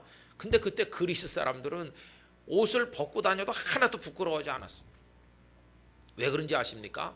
그들의 마음속에 인간은 아름답다는 것입니다. 인간의 건강한 육체, 인간은 아름답다. 그러니까 그게 부끄러움의 대상이 아니고 자랑스러운 것으로 여겨졌습니다. 그리고 여러분, 옛날 중고등학교 다닐 때 미술책 같은 거 보면 거기 원반 던지는 사람, 그 다음에 창 던지는 사람, 또 뭐 밀러의 비너스상 그런 거 있잖아요. 그거 보면은 옷감이 부족해서 그런지 조금만 입고 있든지 전혀 안 입고 있습니다. 전혀 안 입고 있습니다. 홀랑 발가벗은 모습으로 원반 던지고 창 던지고 씨름하고 그런 조각상이 남아있거든요. 그때 사람들 옷을 안 입었습니다. 인간은 아름답다, 인간은 위대하다, 이게 이제 인본주의죠. 휴머니즘이죠. 그러니까 그리스 시대나 로마 시대 때나 인간이 전부 우주 공간의 중심입니다. 인간이. 그래서 그리스 사람들은 그리스 신화, 로마 사람들은 로마 신화를 만들어냈는데 그 속에 나오는 신들은 인간을 닮았습니다. 여러분, 이게 성경하고 반대입니다. 성경은 인간이 존재하기 전에 누가 먼저 계시죠? 하나님께서 먼저 계시죠. 그리고 우리는 누굴 닮았습니까? 하나님을 닮았죠. 그러니까 창세기 1장 27절 28절에 우리가 우리의 형상대로 사람을 짓자. 사람은 하나님의 형상대로 지음 받은 것이죠. 하나님이 영원전부터 계신 거 아닙니까? 근데 신화는 순서가 다릅니다. 신화는 인간이 먼저 있어가지고 신들이 다 인간을 닮았어요. 신들이 인간처럼 결혼도 하고, 신들이 인간처럼 미워하고 증오하고 사랑 싸움을 하고, 신들이 인간처럼 결혼도 하고 이혼도 하고 죽이기도 하고 전쟁도 하고, 그 그리스 로마 신화에 나오는 신들은 인간을 그대로 본떤 것입니다. 그러니까 그리스 로마 시대 때는 인간 중심 사회죠. 인간은 위대하다고. 그런데 그 다음에 인간이 다 죽었다는 것입니다. 언제 죽었냐? 기독교가 들어오면서 인간은 다 죽었다는 것입니다. 기독교에서 말하는 인간상은 어떻습니까? 처음에는 하나님의 형상대로 지음받은 고귀한 존재였으나 불행하게도 아담과 하와가 선악을 알게 하는 나무 열매를 따먹는 불순종, 그리고 그걸 따먹음으로 하나님처럼 되겠다는 교만, 이런 죄를 저지른 이후로 원죄가 모든 인간 속에 흘러서 모든 인간은 다 죄인이 됐으니 천하 인간에 죄인 아닌 사람 하나도 없다. 그래서 로마서 3장 10절 말씀처럼 모든 사람이 다 죄인이기 때문에 죄인 아는 사람은 하나도 없다. 의인은 없나니 하나도 없다. 그러니까 이제 인간은 다 죽어야 되는 거죠. 숨 죽이고 자기 목소리를 내면 안 되죠. 목소리는 하나님의 목소리만 들려야 되는 거고, 사람은 하나님 앞에 엎드려야 되고. 그래서 그 중세 때 나온 그림이라든지 조각상 같은 것은요, 가만히 보시면 벌거벗은 조각상이나 그림이 없습니다. 다 긴 옷을 다 입고 있죠. 이제는 다 가려야 돼. 이거는 수치스러운 거니까 다 가려서 살이 최소한으로 노출됩니다. 손이라든지 요 얼굴만 조금 노출되고, 중세 때 12세기 13세기 때 그 수도원의 수도사들은요, 모자까지 덮어쓰고 내리다리로 된 긴 옷을 걸치고 피부를 노출하지 않거든요. 왜냐하면 이거 죄악된 것이니까. 옛날 그리스 로마 시대랑 완전히 정반대로 된 것을 볼 수 있습니다. 그러다가 이제 13세기 14세기에 들어와서 르네상스 휴메니스트들 중에 유명한 조각가들도 나오고 화가들도 많이 나왔는데, 그분들이 그 르네상스 시대 때 그린 그림을 보면 다시 피부가 많이 노출된 그림들이 나옵니다. 인간이 아름다운데 그걸 갖다 덮어 씌운 게 잘못이라는 것입니다.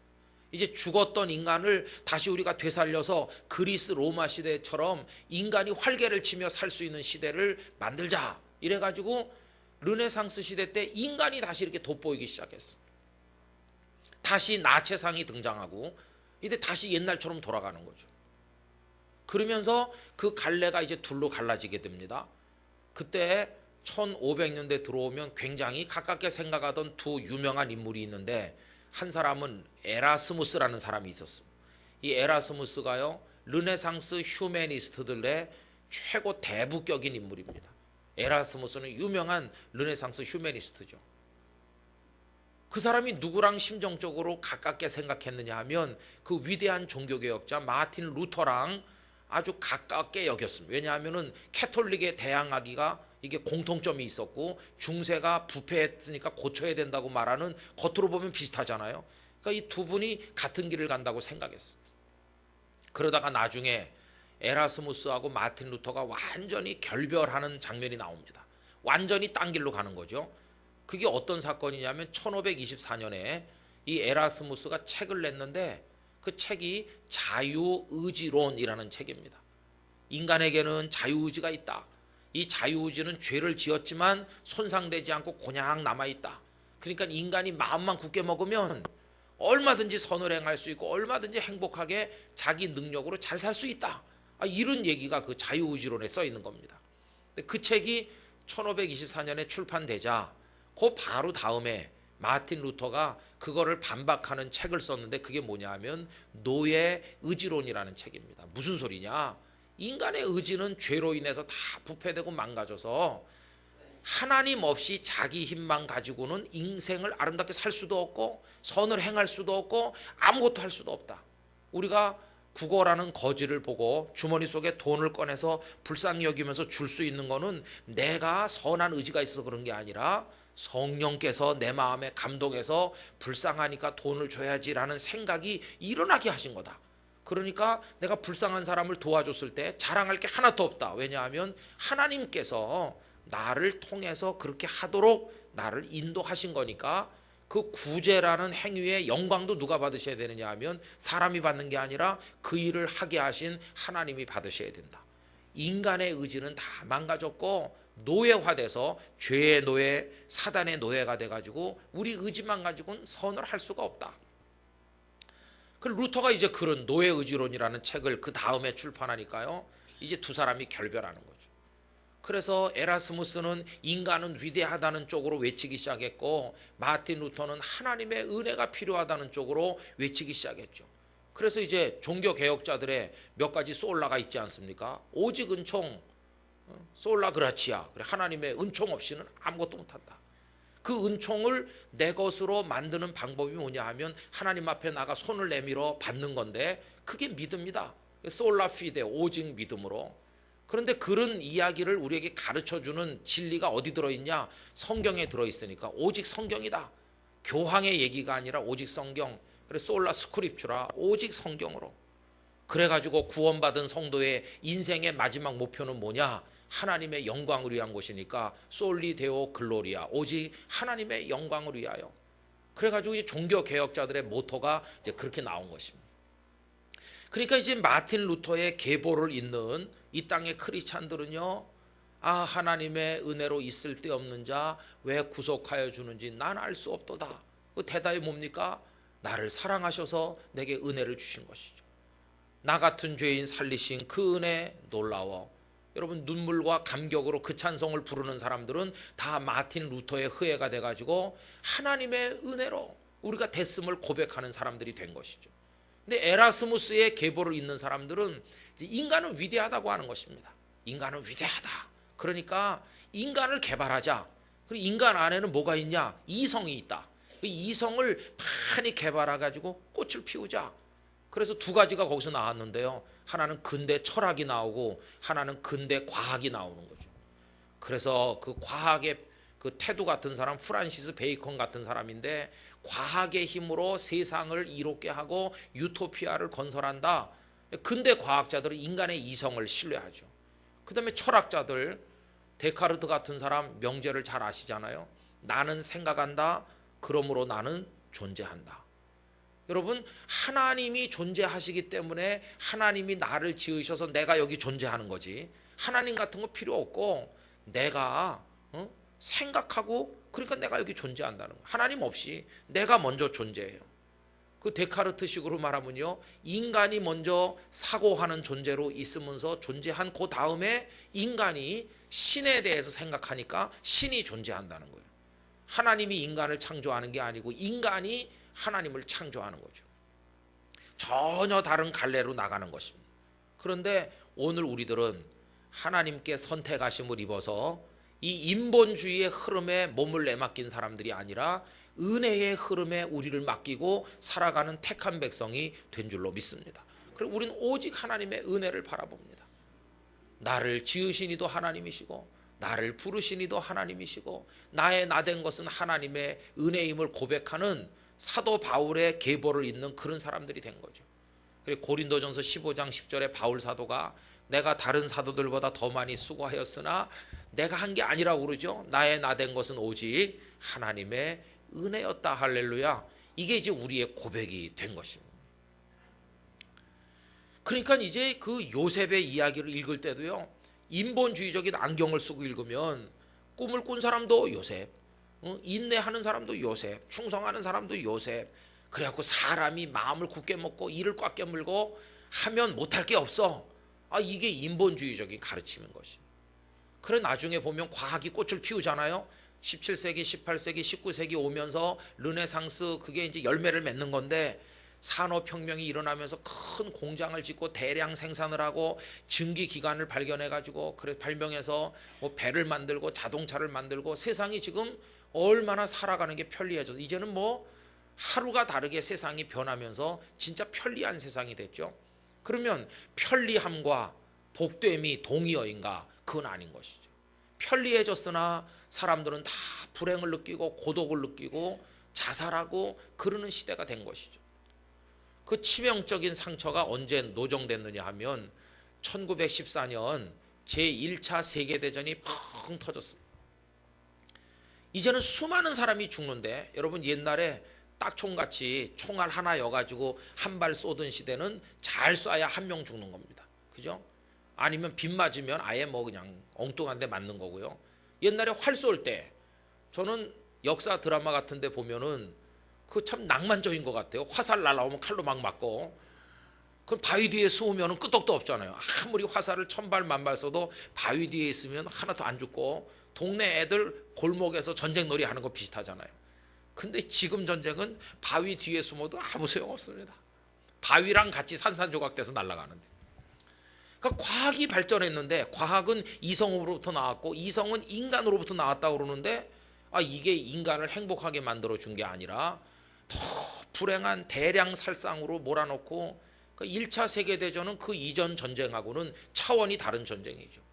엄청난 사람이 죽었죠. 그 충격받은 사람이 자기 재산 내놔가지고 만든 상이 노벨상 아닙니까?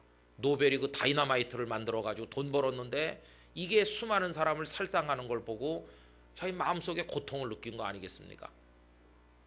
여러분 1차 세계대전이 일어나고 나니까 사람들이 공황 상태에 빠졌습니다. 왜냐하면 우리가 그렇게 신봉했던 이성이, 우리가 그렇게 믿었던 과학이, 철학이 우리를 행복하게 해주지 못하는구나. 인간은 자기 힘으로 자기를 구원할 수 없구나. 절망하니까 그때 허무주의가 나타나면서 소위 실존주의적인 허무주의가 나타나니까 엄청난 유럽의 젊은이들이 자살했고요. 그게 일본 시대 때 우리나라로 들어와 가지고 그 가수 잘 기억이 안 나는 현해탄에 몸을 던진 우리나라 유명한 가수 있죠. 예, 그때 우리나라도 자살하는 사람 많았습니다. 허무한 거죠. 과학도 소망이 없고 어떤 철학도 우리를 구원 못하고. 여러분 그때 유럽에서 한쪽에서 새로운 반동이 나타났는데 자 봐라. 인간의 힘으로 널 구원할 수 있냐? 없다. 그러면 우리의 소망은 어딨냐? 우리의 소망은 오직 주께 있나이다.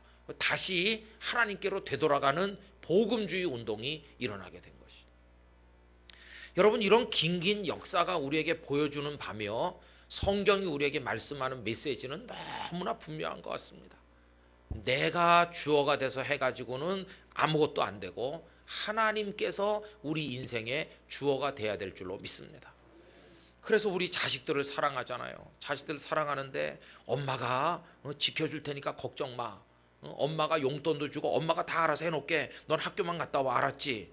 이게 허무맹랑한 소리입니다. 엄마가 다 해준다고 하더니 엄마가 그날 낮에 죽는 수도 있는 것이. 엄마 날 책임져 준다고 하더니 왜 먼저 가셨어요? 엄마는 자기 생명도 책임 못 져요. 그래서 엄마가 아버지가 우리가 건재하니까 너 걱정하지 마라. 이거는 아이들을 대상으로 일종의 사기를 벌이는 거나 마찬가지입니다. 애들을 속여먹는 겁니다. 진짜 믿음의 어머니 같으면 그렇게 말하면 안 되죠. 엄마가 하나님 앞에 너를 맡긴다. 이 엄마가 가도 하나님께서 너를 책임져 주실 것이다. 너는 하나님의 아들이고 하나님의 딸이다. 하나님께서 너의 인생을 인도해 가실 것이다. 하나님께서 너를 사랑하기 때문에 엄마에게 보내신 것이고 엄마는 하나님께 받은 너를 키우는 사명이 있기 때문에 너를 위해 기도하고 섬기지만 그러나 엄마가 네 인생을 책임져 주는 건 아니다. 하나님께서 너를 인도해 가실 것이다. 이걸 심어줘야 그 아이가 자기 인생이 엄마의 손바닥에 있는 게 아니라 하나님의 손안에 있음을 알 거 아니겠습니까? 이건 너무너무 중요한 복음의 진리입니다. 하나님께서 하신다고 하는 거 기초 중에 기초 아니겠습니까? 근데 우리는 요셉의 생애를 오해해가지고요. 아까 말씀드린 대로 우린 전부 요셉이 한 것처럼 얘기하고 설교 시간에 아멘하고 나도 요셉 돼야 되겠다 결심하고 나가지만 하나님의 은혜 없이 어떻게 내가 요셉이 될 수 있겠습니까? 하나님의 은혜로 요셉이 되는 것이죠. 제가 이걸 방송에 이제 했습니다. 그래서 우리가 그동안 설교도 잘못했고 잘못 알고 지냈고 전부 우리가 요셉이 돼야 되는 것처럼 그렇게 살아왔다. 하나님께서 모든 것의 주체가 되셔야 된다고 했더니 그 대전 극동방송에서 한 달쯤 후에 재방송했는데 전라북도 익산에 있는 어떤 합동층 목사님 말이죠. 자기도 거기 동감한다고. 내가 은퇴가 멀지 않은 목사인데 나도 지금까지 순 엉터리로 했다는 것이. 그러면서 진짜 교인들한테 미안하게 생각한다고. 그래서 정정하셨대요. 교인들 보고. 내가 극동방송을 들었는데 부산에 어떤 목사가 그렇게 얘기하는데 내가 듣고 보니까 정말 우리가 잘못 생각인 것 같더라. 그러면서 설교 정정합니다 이러셨대요. 그러면서 하나님께서 여러분을 인도해 가실 줄로 믿습니다. 하나님께서. 여러분 그러면 우리는 요셉을 오해할 때가 많은데 요셉 본인은 어땠을까요? 요셉 본인은 자신의 인생을 자신이 개척해 왔다고 생각했을까요? 아니면 하나님께서 이끌어 가셨다고 생각했을까요? 오늘 읽은 본문에 보면 요셉은요 그걸 알고 있다는 것입니다. 요셉 내가 하는 게 아니고 하나님께서 하신다. 그러니까 이제 요셉이 지금 애굽에 오지 않았습니까? 그럼 겉으로 보면 애굽에 오게 된 경위가 어떻습니까? 형님들이 요셉을 애굽에 팔았다 이렇게 되겠죠. 그럼 주어가 누굽니까? 형님들이죠. 형님들은 사람이죠. 사람이 요셉을 쥐고 흔드는 거죠. 사람이 사람의 인생을 좌지우지하면서 팔아먹기도 하고 부려먹기도 하고 이런 거죠. 그런데 요셉은 이걸 깨닫고 있는 겁니다. 겉으로 보면 형님들이 나를 애굽에 팔은 것처럼 보이나 그 모든 일을 실질적으로 주관하시는 분은 형님들이 아니고 하나님이시다. 이걸 그가 알고 있는 거죠. 그래 오늘 읽은 본문으로 다시 한번 가서 우리 확인해 보기를 원하는데요. 오늘 본문은 곡식을 사러 온 형님들에게 요셉이 정체를 밝히는 이야기거든요. 그래서 거기 이제 1절부터 보면 끄트머리 이렇게 나옵니다.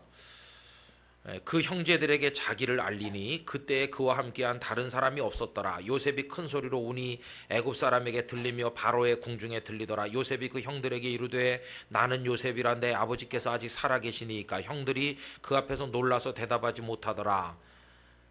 그 다음에 이제 중요한 얘기가 나오기 시작하죠. 요셉이 형들에게 이르되 내게로 가까이 오소서. 그들이 가까이 가니 이르되, 그 다음 문장은 겉으로 보일 때 그렇게 보인다는 얘기입니다. 나는 당신들의 아우 요셉인데 당신들이 애굽에 판 사람이요 이렇게 말하거든요. 요때 요 문장의 주어가 누굽니까? 당신들이죠. 당신들이 누굽니까? 형님들이고 사람이죠. 형님들이 나를 애굽에 팔았다. 그런데 그 다음 문장이 이제 결정적으로 중요한 겁니다. 겉으로 볼 때는 형님들이 나를 팔아서 내가 애굽에 온 걸로 보이지만 내용은 어떠냐?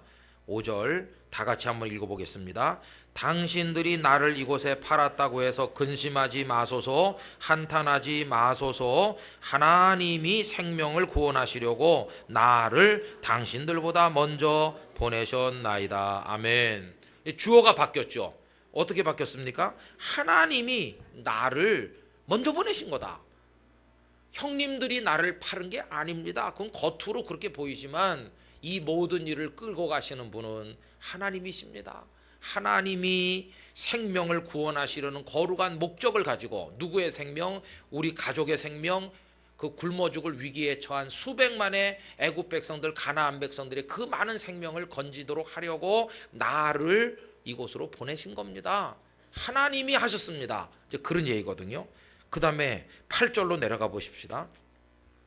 8절도요 아주 단순하면서도 분명하게 얘기하고 있죠. 그런즉 나를 이리로 보내는 당신들이 아니요. 이 말은요 사람이 내 인생을 쥐고 흔드는 거 아닙니다. 그런 얘기죠. 당신들이 나를 보내신 게 아니고 하나님이시라. 하나님이 나를 바로에게 아버지로 삼으시고 그의 온 집의 주로 삼으시며 애굽 온 땅의 통치자로 삼으셨나이다. 그러니까 요셉은요 하나님께서 하셨다는 걸 알고 있는 거예요.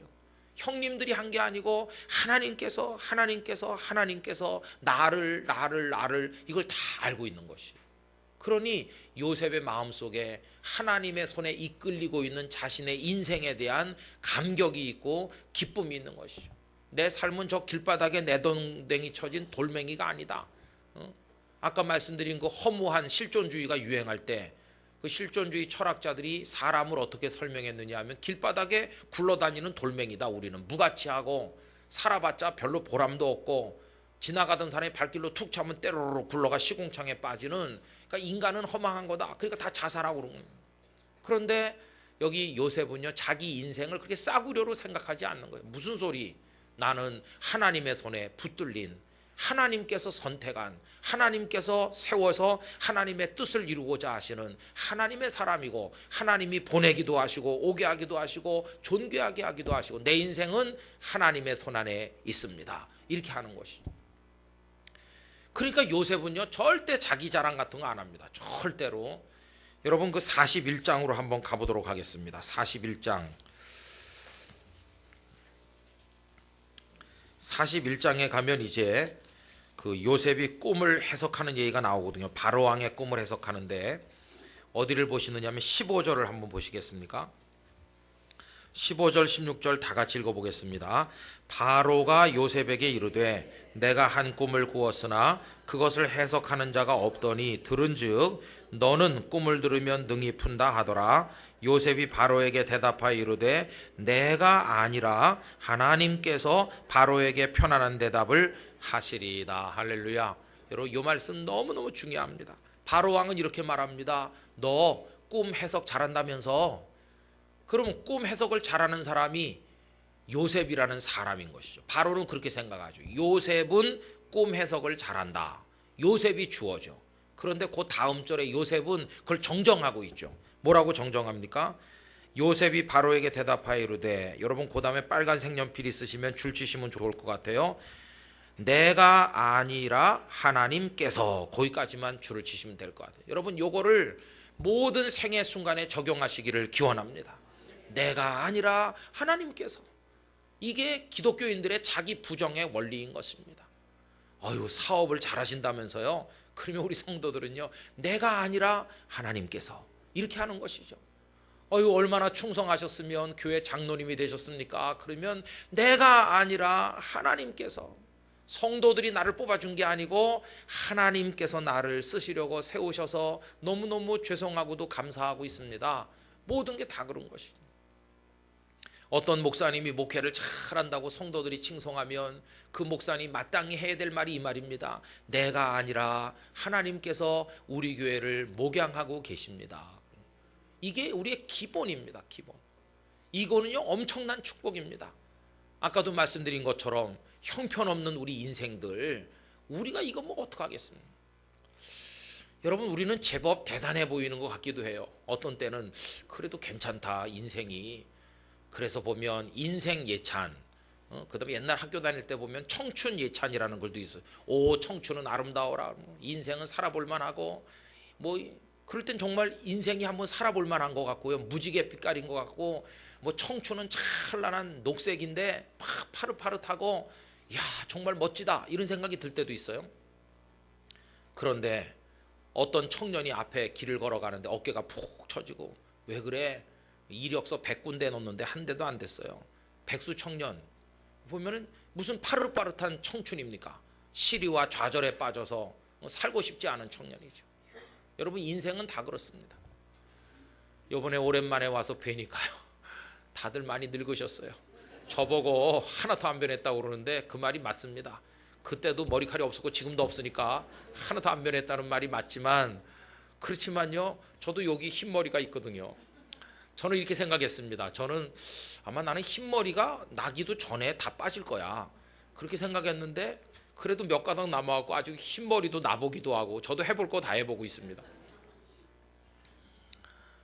우리 계장노님도 이제는 전 같지 않으신 것 같고, 다 보니까 이제는 지팡이 없이 하시던 권사님도 지팡이 다 이렇게 짚으셨고, 이게 장사가 없어요. 장사가. 여러분 우리가 얼마나 형편없는지 아십니까? 슈퍼마켓에 가서 우유 사실 때 제일 먼저 확인하시는 게 뭔가요? 그렇죠. 유효기간 며칠 남았나 있죠? 그건 찍어가지고 나옵니다. 회사에서 나올 때 몇 월 며칠 몇 시 딱 찍어 나온다고요. 그죠? 그때까지 먹어도 된다. 유효기간.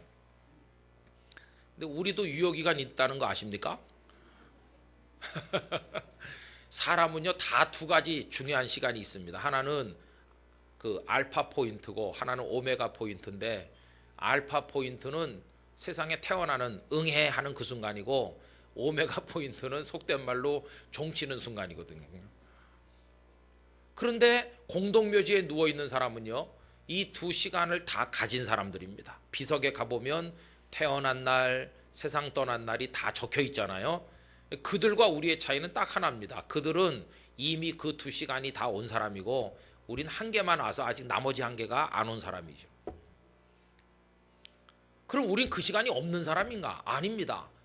분명히 다 하늘나라에 정해져 있는데 하나님이 알려주시지만 않았을 뿐이죠. 없는 게 아니라 다 정해져 있는데요, 알려주시지만 않은 겁니다. 그날이 언젠지 우리가 모를 따름이죠. 그죠?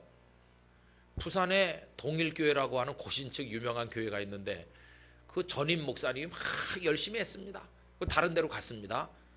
그러니까 이제 후임자 목사님이 나이 40된 사람이 왔습니다. 그 교회 장로님이 교계 모임에 갔더니 우리 교회 새로운 목사님이라고 인사시켜 주셨습니다. 젊고 패기가 만만하죠. 그런데 1년 가기 전에 그 목사님이 세상 떠났거든. 나이 40인데 이 목사님이요, 전임자 목사님이 열심히 했다, 열심히 했다 이런 얘기를 성도들에게 많이 들으니까 지지 않으려고 막 열심히 했죠. 과로가 됐겠죠. 어느 주일날 예배 잘 드리고 다 하고 저녁에 잤는데 사모님이 새벽 기도 갑시다 흔들어 보니까 벌써 돌아가신 거예요. 돌연사라고 하는 뭐 심장마비인지 뭐 그런 거겠죠. 그래 그 교회에서 1년이 아직 약간 안 된 목사님을 하늘나라로 보내고 성도들이 억장이 무너지고요. 그래서 그 1년 동안 하신 설교를 모아 책을 내드리고 그 올망졸망한 꼬마들 대학 졸업할 때까지 교회가 공부시켜 주기로 하고 뭐 그런 일이 있었습니다. 알 수 없어요. 여러분 유통기한 있습니다. 하나님이 찍어서 보내주지 않아서 그렇죠. 그거를 우유에다가 찍어서 내듯이 태어날 때 여기다가 새겨가지고 내보내면 세상에 어떤 일이 있을까 그런 생각이 들어요. 아마 이마에 찍어서 내보내면 선 볼 때 희한한 일이 많을 것 같습니다. 선 볼 때 뭐 잘생기고 못생기고 그런 건 안 볼 것 같아요. 이마만 볼 것 같아요. 이마만 뚫어지게 쳐다보면서 누가 제일 인기 많은 후보감일까요? 유통기한이 얼마 안 남았는데 돈은 굉장히 많은 사람. 이게 뭐 유통기한 얼마 안 남았는데 돈은 많은 사람. 아마 장가도 잘 가고 그럴 것 같아요. 그 다음에 교회도 재미난 일이 많을 것 같아요. 교회는요 이제 등록할 때 새 가족이 와서 언제까지십니까? 그리고 받아서 전산 입력해 놓겠죠. 그리고 지금은 돌아가신 다음에 주보에 나옵니다. 지나간 주간에 어느 권사님 별세하서 이제 근데 그 유통기한을 미리 등록하면 2주간에 가실 분 해가지고 이제 주보에 나오는 거죠. 2주간에 월요일 날은 어느 집사님이 가기로 돼 있고 또 수요일 날은 누가 가기로 돼 있고 이렇게 미리 나온다 아닙니까? 그래서 주보에 미리 나와요. 그 다음에 이제 그 밑에 오늘 오후 예배 끝난 다음에 2주간에 가실 분들을 위한 특별 성만찬 예식이 있겠습니다. 여러분 장로님들하고 모여가지고 2주간에 갈 분들 마지막 성찬 예식하고 성도들이 다 모여서 끌어안아주고 그동안 빈 못 갚았던 거 다 그때 다 받을 거 다 받고 정리하고 그 다음에 그동안 원수 줬던 거 다 풀고 미안했다고 그러면서 이번 금요일 날 내가 바빠서 못 오는데 잘 가라고 당신 갈 때 옆에 없어서 미안한데 잘 가라고 내가 곧 갈 거니까 나도 닷새 후에 간다 뭐 아니면 1년 남았다 뭐 재미난 일이 너무너무 많을 것 같아요. 근데 하나님께서 그날을 안 가르쳐 주신 거죠. 그렇지만 안 가르쳐 주셨다고 해서 모른다고 해서 그게 없는 겁니까? 그거 다 있습니다. 그러니까 아까도 말씀드린 것처럼 아이 학교 보내면서 엄마가 네 인생 책임져 그게 순 거짓말입니다. 순 거짓말. 여러분 우리는요 내가 지금 힘이 있든지 없든지 가졌든지 못 가졌든지 그런 거 다 떠나서 하나님밖에 없는 겁니다. 하나님께서 해주시니까 사는 겁니다. 하나님께서요. 지금 숨 쉬는 거 이것도 이게 자동 오토매틱이죠. 그죠? 만약에 숨을 쉬는 걸 우리한테 맡기셨다면 사인을 밝힐 때 이 사람이 그때 바빠가지고 잠깐 잊어먹고 숨을 안 쉬어서 별세했다 뭐 그런 게 나올 겁니다. 그리고 우리는 집 대문에다 크게 써붙이겠죠. 오늘 반드시 숨 잊어버리지 말고 쉬자.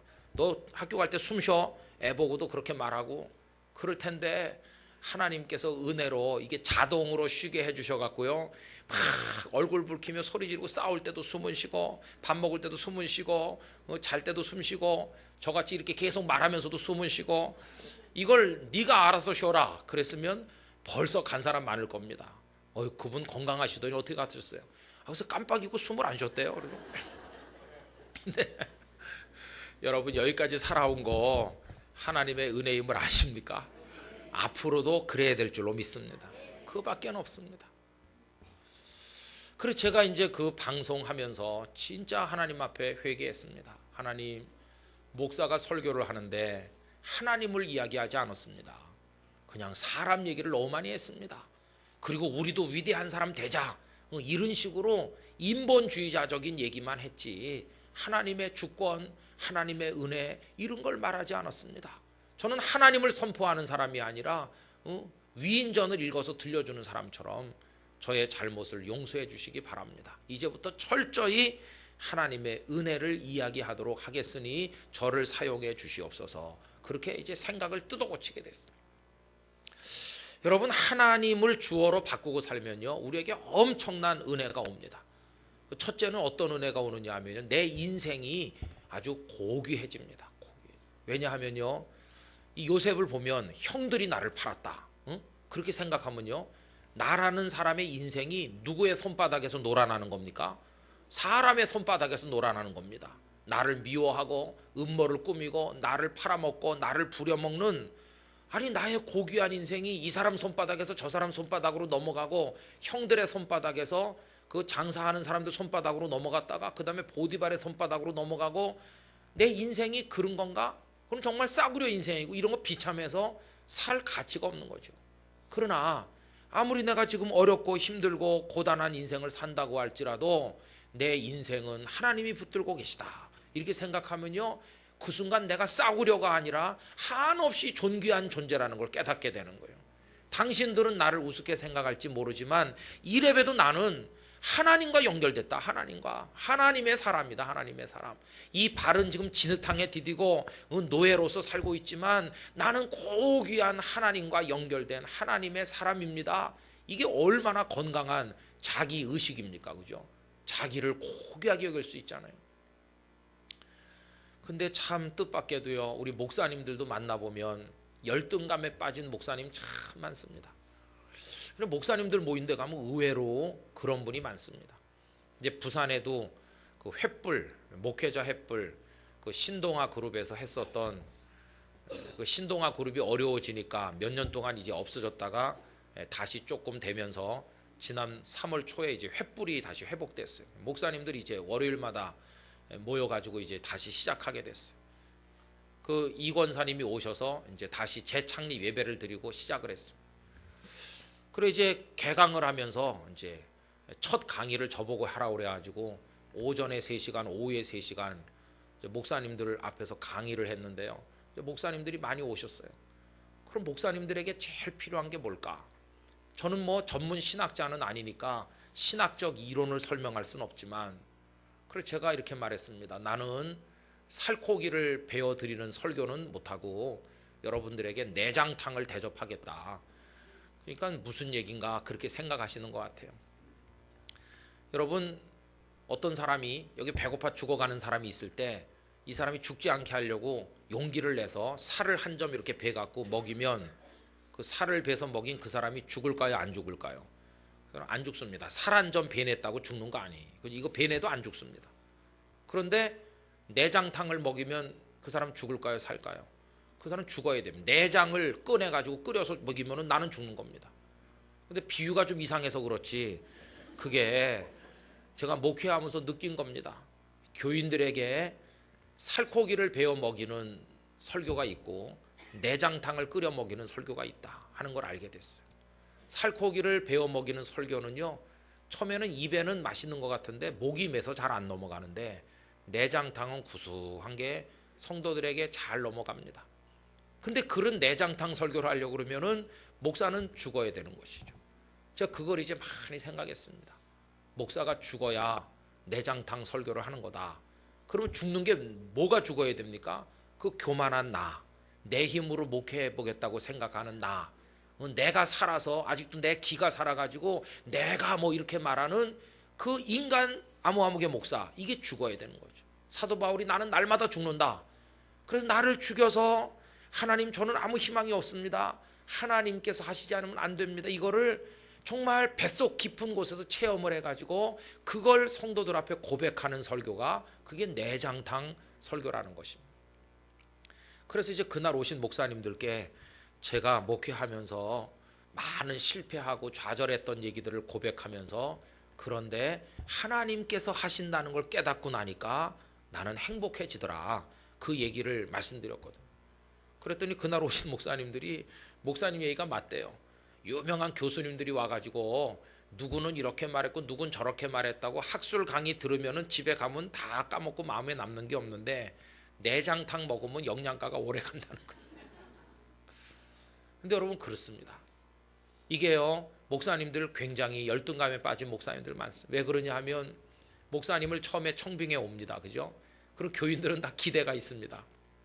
어떤 기대가 있냐 하면은요, 이제 새 목사님이 오니까 우리 교회가 크게 부흥할 거다, 이런 기대가 있습니다. 그죠? 우리 염천교회도 이제 목사님 마무리하시고 또 새 목사님 오실 때 되면 많은 성도들이 우리 교회가 이제 지난 세월 잘했는데 그걸 기초로 또 한 번 도약하고, 이런 기대가 다 있으시잖아요. 근데 그 기대는 인본주의적인 기대입니다. 그걸 오늘 낮 시간에 버리셔야 됩니다.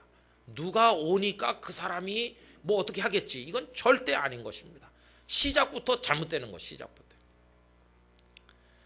그래서 제가 그렇게 말했습니다. 그 어느 교회에 그런 문제가 있을 때 장로님들이 성도들하고 같이 회개하셔야 될 것 같은데요. 그렇게 하니까 그 장로님들이 무슨 소리냐고 그러시대요. 그래서 목사님이 오셔서 부흥시켜 주겠지, 이게 출발부터 잘못된 겁니다.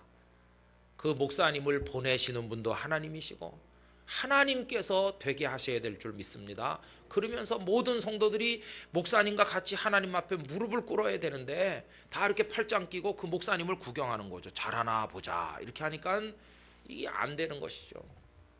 여러분, 저희 교회도 좀 재미난 일이 옛날에 있었습니다. 한 10몇 년 됐는데요, 그때 연세대학교 동문과를 나오고 공부를 많이 한 목사님이 부목사님으로 오셨는데 진짜 천성이 착하고 사람이 그냥 순진무구해요. 그런데 순진무구한 사람들의 약점이 있죠. 되게 좀 느릿느릿하고 눈치가 좀 빠르지 못하고 약간 굼뜨고 그런 게 있잖아요. 그러니까 이분이 좀 그런 스타일이에요. 사람은 한없이 좋은데 신학교 강의도 하고 배운 걸 많이 배웠어. 그런데 조금 이렇게 눈치가 이제 빠르고 챙기는 거 잘 못 챙기고 그래요. 이제 그분이 와갖고 한 2, 3년 지냈는데 이제 당회를 모였더니 장로님 중에 어떤 분이 이렇게 말했습니다. 목사님, 올해는 교회가 발전을 안 했는데요, 성장을 안 했는데 곰곰이 생각해 보니까 그 부목사님 때문인 것 같습니다. 이러는 거예요. 그래서 제가, 아니 뭐 어떻게 말씀을 그렇게 하십니까, 장로님?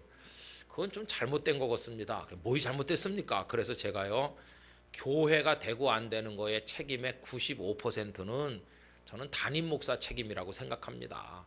그리고 부목사님이야 뭐 담임 목사님이 하자는 대로 하는데 그분이 무슨 책임이 있겠습니까? 그냥 그렇게 말씀하시지 말고 저보고 얘기하십시오. 목사님이 시원찮아 갖고 올해 우리 교회가 안 됐다, 이렇게 딱 입이 삐뚤어져도 말은 바로 하라고 그러는데 그렇게 하셔야지 왜 엉뚱한 희생양을 만들어서 부목사님한테 덮어씌웁니까? 그러니까 이 장로님이 펄펄 뛰면서 절대 그렇지 않대요. 그러면서 목사님은 너무너무 잘한대요. 저보고 다른 장로님들도 이구동성으로 목사님은 너무 잘하시는데 부목사님이 이게 안 된다는 거예요. 그래 가슴속에 제가 그때 젊어가지고요, 이게 좀 저도 덜 익었거든요. 그래가지고 마음속에 조금 화가 났습니다. 혈기가 생겨가지고 따졌습니다. 그러냐고. 저는 정말 잘합니까? 그러니까 정말 잘한대요. 나중에 딴소리 안 하십니까? 안 한대요. 저는 책임 없죠. 책임 없대요. 여기 종이 담임 목사는 책임 없다, 여기다 쓰십시오. 그랬더니 가만히 있으시대요. 그럼 안 쓰시겠다면 다짐이라도 받아봅시다. 저는 정말 책임 없습니까? 목사님은 책임 없죠. 저는 책임 없습니다. 그러면 부목사님 한 분 있는데 그럼 부목사님 책임이죠? 그렇대요. 좋습니다. 그럼 부목사님 한 3년 계셨으니까 그럼 올 연말에 사임하게 하고 요번에 모시는 부목사님은 장로님들이 좋은 분을 모셔오세요. 좋은 분을 모셔와서 한 2년 지내봅시다. 그래가지고 또 부흥 안 되면 그때는 부목사님이 훌륭한데도 부흥이 안 됐으니까 그럼 누구 책임이겠습니까? 저는 책임 없다고 아까 말하셨고 저는 워낙 잘하고, 그러면 부목사님도 책임 없이 잘하는 분이 왔고, 그러면 결론이 그다음부터는 우리 장로님들이 못해갖고 안 되는구나, 이게 결론이 빤하잖아요. 담임 목사 책임도 아니야, 부목사 책임도 아니야. 그러면 결론은 우리 당회원들이 잘못해서 그렇구나. 그 결론이 분명하시죠? 그럼 여기 각서 쓰라고. 부목사님 모시고 와가지고 잘해도 안 되면 우리 당회원 다 사표 낸다. 우리 때문에 안 되는 거니까 이렇게 합시다. 그러니까 그 장로님이 그냥 없는 걸로 합시다. 그게 한 14, 15년 된 우스꽝스러운 에피소드가 있습니다. 그래 그 느릿느릿한 목사님이 그 후에도 3년 동안 편안히 있다가 캐나다 유학 가셨거든요. 그리고 제가 가만히 생각해 보니까 이게 저도 그렇고 장모님도 그렇고 생각이 어디서 잘못됐을까요? 원인을 사람에게서 찾는 겁니다. 잘 되는 원인을 사람에게서 찾는가 하면 잘 안 되는 원인도 하나님에게서 찾는 게 아니라 사람에게서 찾아요. 그럼 여러분, 우리가 잘 됐어요. 그러면 누가 주신 건 축복입니까? 하나님 주신 축복이에요. 잘 안 됐어요. 그러면 누구 때문에 안 된 겁니까? 하나님께서 복을 안 주셔서 안 된 거예요. 그렇죠? 그러니까 복을 주시는 분도 하나님이시고 안 주시는 분도 하나님이세요. 그러면 우리가 할 일은 뭐밖에 없겠습니까? 회개밖에 없는 거예요. 하나님은 사랑하시는 분이고 복 주시길 원하시는 분인데 왜 하나님이 나에게 복을 안 주셨을까? 내가 복을 받을 만한 사람이 못된 것이에요. 그죠? 그러니까 하나님 저에게 복을 주세요. 이놈아 너는 뜯어 고쳐야 될 게 많다. 그러면 뜯어 고치는 것도 내 힘으로 뜯어 고치는 건 아니잖아요. 성령 하나님 저를 변화시켜 주세요. 또 하나님께서 우리를 변화시키는 거지. 우리가 오늘부터 변화됩시다. 알았죠? 변화되세요. 나도 변화되겠습니다. 뭐 그런다고 변화됩니까? 정말 하나님의 손이 역사해서 그 사람을 뜯어 고쳐야 그게 변화되는 것이죠. 그래서 여러분, 우리는요 개인적으로도 그렇고 가정적으로도 그렇고 전부 다 이걸 사람에게서 출발하니까 문제가 많고 우리가 초라해지는 것이죠. 그래 열등감 느끼는 목사님들이 많은 거예요. 성도들은 다 기대해요. 새 목사님이 오면 잘 될 거라고 기대했는데 목사님이 와서 3, 4년 지나도 더 교인도 줄고 더 어려운 일 생기면 교회가 반드시 분규가 일어나면서 이 목사님이 우리가 시원찮은 목사님 와서 그렇다 이러는 거예요. 부산에만 해도 저희 노회에 그런 교회가 3교회에 현재 있습니다. 목사님들이 온 지 다 한 3, 4년 됐는데 서울에 제법 큰 교회에서 수석 부목사님 하던 분도 오시고 그랬는데 다 기대가 크죠. 기대가 서울의 큰 교회 부목사님이었으니까 잘할 거다. 우리 부산에서 유명한 교회 될 거다. 이렇게 했는데 뚜껑 열어보니까 잘 안 되거든요. 왜 잘 안 되냐 하면 부산에 오는 서울 출신 목사님들은 장롱 열고 냉장고 여는 걸 잘 못 견디거든요. 그러니까 이게 안 되는 겁니다. 그러니까 이게 적응이 안 되고 교인들이 무섭대요. 교인들이 무서워가지고 그래갖고 목사님들이 열등감이 많아요. 제가 그래서 그 목사님도 보고 그랬습니다. 열등감 느낄 거 하나도 없다. 되게 하시는 분도 하나님이시고 하나님 때를 기다리라고 하시는 분도 하나님이시고 모든 건 하나님의 손안에 있는 것이다. 우리 하나님만 믿으면 우리의 그 속박으로부터 심리적 압박으로부터 우리 벗어날 수 있을 줄 믿습니다. 하나님께 다 맡기는 거죠. 그리고 나를 목사로 삼으시고 이 교회 담임 목사로 전도사로 부목사로 이렇게 보내신 분이 그분이 하나님이시니까 열등감에 빠져가지고 주저앉을 필요가 없습니다. 아무리 어려워도 우리가 긍지를 가져야 되는데 어떤 긍지? 나는 하나님의 택하신 사람이다. 그 긍지가 있어야 됩니다. 그 다음에 두 번째로요, 하나님을 주어로 모시고 살면 우리에게 얼마나 큰 축복이 오느냐 하면 자유함이 있습니다. 자유함. 그러니까 저는 이걸 참 많이 경험했는데 저희 교회 교인들도 뭐 그럴 거 아니겠습니까? 목사가 왔으니까 교회가 새로워지겠지, 부흥되겠지 이렇게 기대할 거 아니겠습니까? 다 똑같죠, 마음은. 그러나 이게 잘 안 되면은요, 목사님들도 스트레스 받는 거고 성도들도 마음에 상처가 되고 부담이 많이 되잖아요. 저도 많은 부담을 느꼈죠.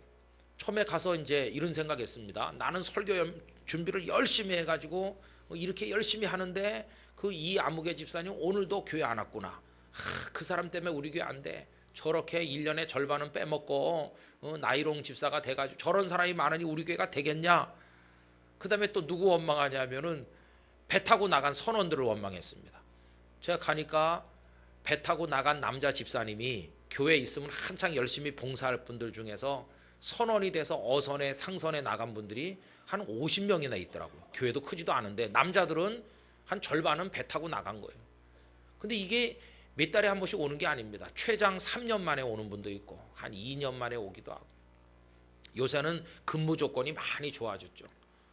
그러니까 이제 깐난에 나가지고 이제 돌잔치쯤 할 때 아빠가 배에 나갑니다. 그러면 아빠가 3년쯤 있다 오면 애가 커가지고 어린이집에 다닙니다. 그럼 이제 아빠다 그러고 오잖아요. 그러면 아빠가 햇빛에 그을어서 시커멓게 돼가지고 이제 오니까 애가 엄마 치맛자락 뒤에 숨어갖고 저 아저씨 누군데 그러냐고 그러는 아빠라고 그래도 애들이 가질 않는 거예요. 그리고 어떤 남집사님 와가지고 울면서 목사님 그 배에서 말이지 밤에 잠도 못 자고 포클랜드까지 나가서 육지 구경 못 해보고 말이지 육지 구경 못 합니다.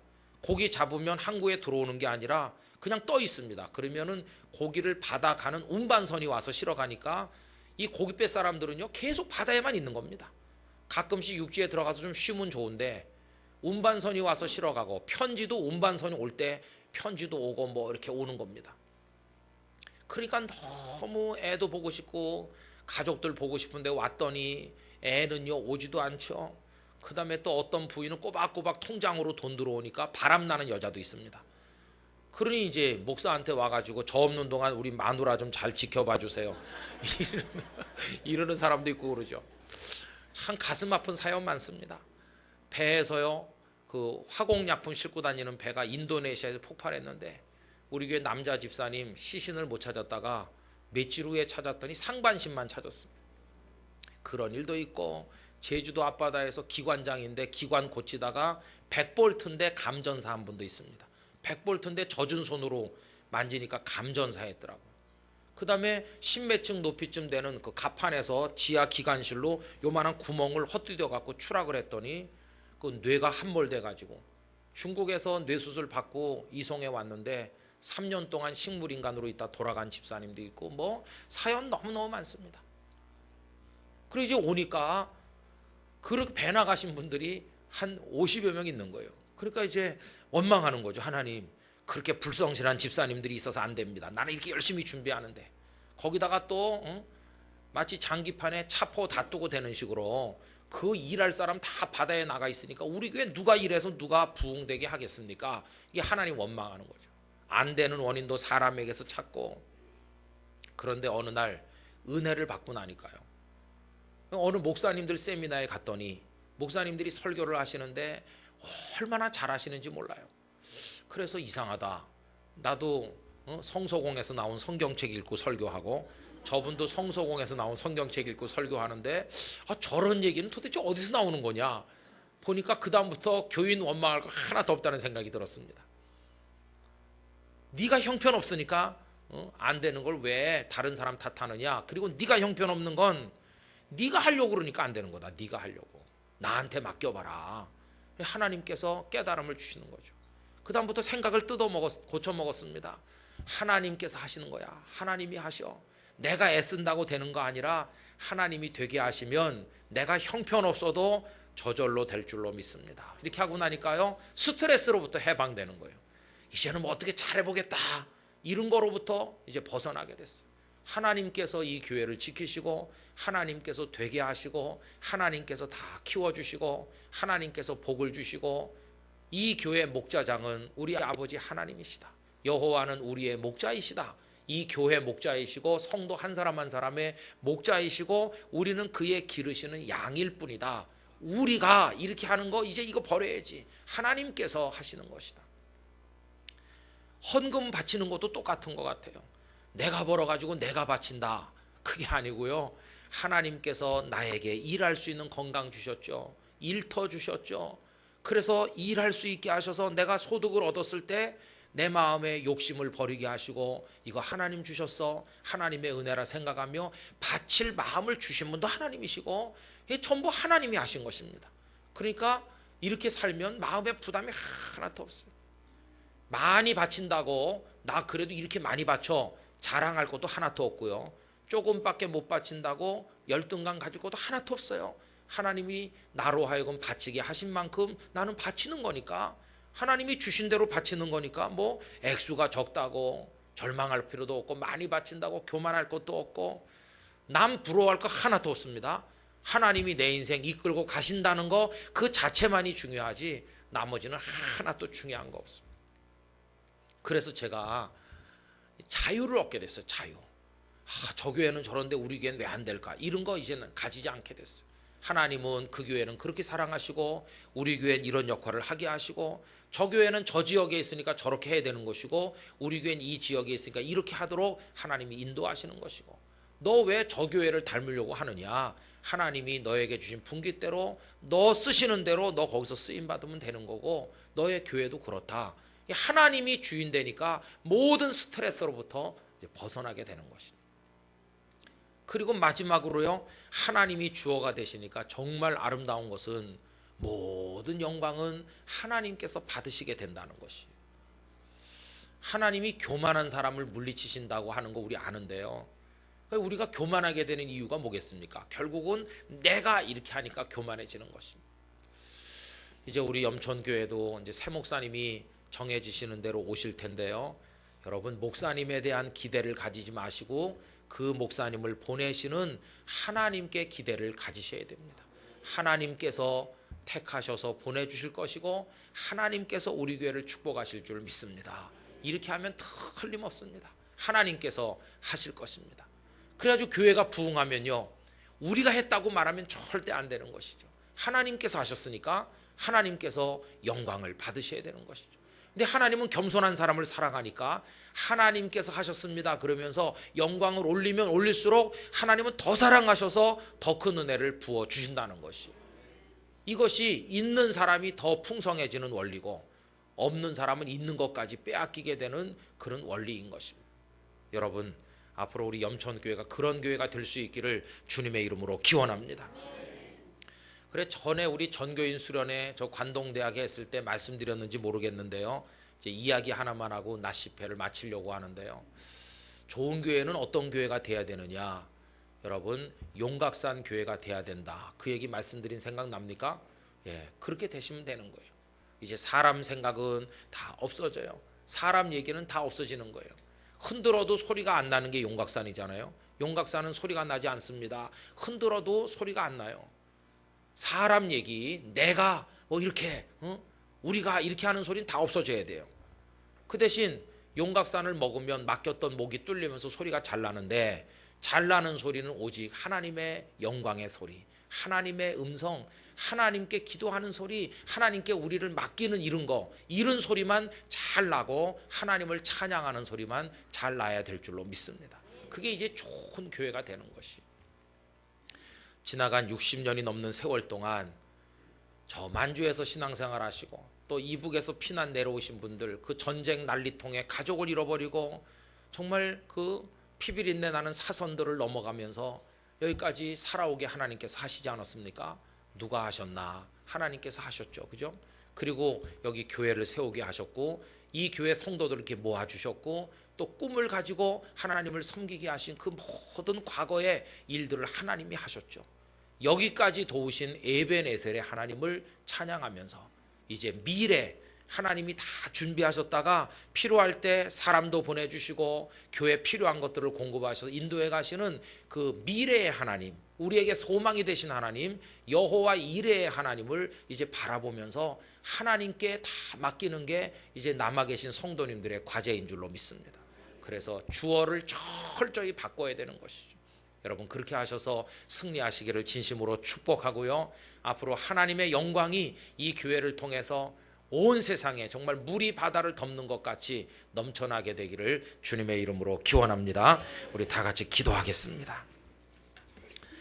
이 시간 우리 스스로 하려고 했던 교만, 스스로 하다 실패했기 때문에 생겼던 열등감, 스스로 해서 성숙하고 잘 되는 것처럼 떠버렸던 그 모든 잘못된 생각, 나를 주어로 삼고 인간을 주어로 삼았던 모든 거 다 던져버리고 이제는 하나님께서, 내가 아니라 하나님께서 이렇게 말할 수 있는 사람 되게 해달라고, 우리 염천 공동체가 모두가 다 그렇게 고백하며 미래를 하나님 안에서 열어가는 축복을 받는 교회가 되게 해달라고 우리 다 같이 통성으로 한번 기도하도록 하겠습니다.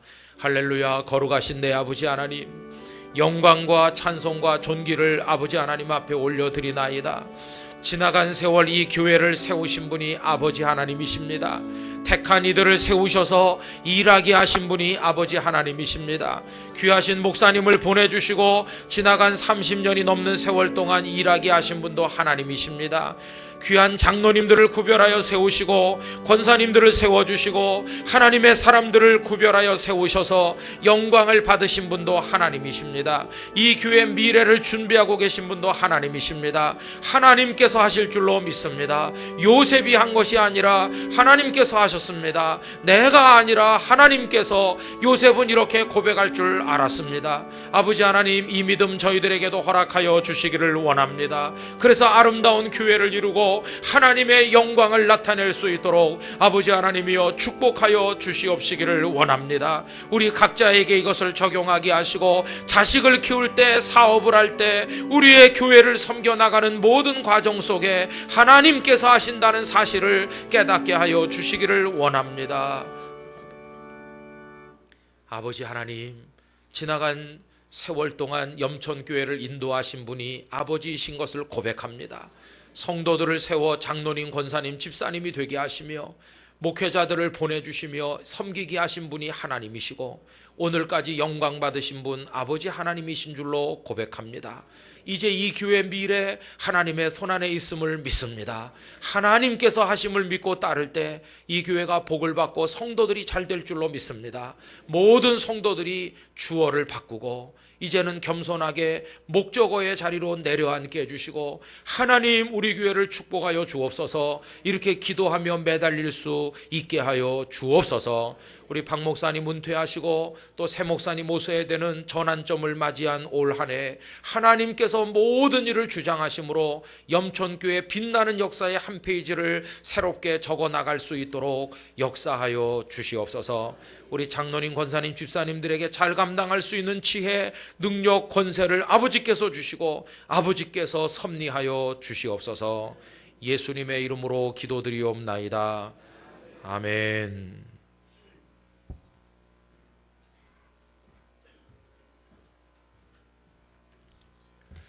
강사 목사님을 보내주신 분도 하나님이신 줄 믿습니다. 제 마음 가운데 한 1분, 2분 정도 우리 강사 목사님을 위해서 한번 기도 드렸으면 좋겠고요. 아까 목사님께서 말씀해 주셨습니다만 우리 목사님 은퇴가 이제 사실 한 9개월 정도 남았습니다. 아름다운 마무리와 함께 또 하나님이 보내주실 세종, 하나님께서 허락하셔서 하나님 귀한 종을 하나님이 보내주실 줄 믿습니다 라는 이런 우리 고백이 이제 다시 한번 1, 2분 우리 교회를 위해서 이제 마지막 집회 한 번 남았습니다만 우리 목사님 건강과 또 하나님 지혜의 영을 부어달라고 한 1, 2분간 간절히 한번 기도 드리겠습니다. 하나님 아버지 감사드립니다. 오늘도 이 귀한 아침에 하나님께서 귀한 종을 통하여 살아있는 하나님 말씀을 우리에게 들려주셔서 감사드립니다. 하나님이 귀한 종을 보내주셔서 우리가 어떤 방향성을 갖고 가야 될지 하나님 정확하게 말씀해 주셨사오니 참으로 살아있는 하나님 말씀인 줄로 믿습니다. 이제껏 나 중심으로 살아왔던 것, 너 중심으로 살아왔던 것 우리 하나님께로 다 화살표를 돌릴 수 있도록 주님 도와주시옵소서. 하나님이 영광 받으시고 시작도 하나님이시고 끝도 하나님이신 그런 인생을 우리가 살 수 있게 도와주시옵소서. 우리 강사 목사님 건강을 붙들어 주실 줄로 믿습니다. 하나님 부산 땅끝교회를 하나님 붙들어 주시고 끝까지 축복하셔서 참으로 이 시대에 소금과 빛의 역할을 충분히 감당할 수 있는 귀한 종과 또 목사님 교회가 될 수 있도록 하나님 인도하여 주시옵소서. 하나님 우리 염천교회를 위해 기도합니다.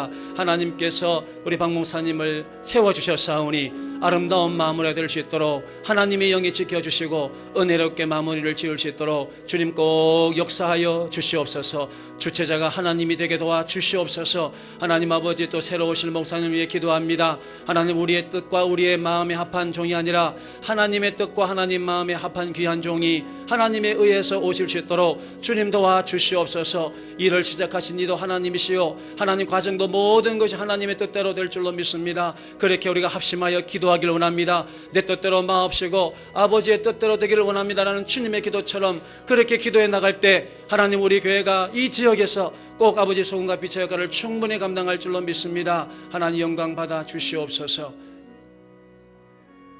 시작도 하나님이시요 끝도 하나님이신 줄 저희가 믿습니다. 우리의 인생 과정 가운데 이렇게 좋은 집회의 시간을 주셔서 하나님 참으로 감사드리옵나이다. 내게 필요한 말씀이기보다 하나님 오늘날 이 인생 가운데 하나님께서 우리에게 말씀하시는 하나님의 의미가 있는 줄로 믿습니다. 그 말씀의 뜻을 붙잡고 하나님을 향하여 하나님에 의해 하나님을 위해 살아갈 수 있는 우리 염천의 가족들 다 되게 하여 주옵소서. 예수님의 이름으로 기도드리옵나이다. 아멘. 찬송 95장 오늘 말씀을 생각하시면서 오직 주만 바라보는 마음으로 95장 찬송입니다.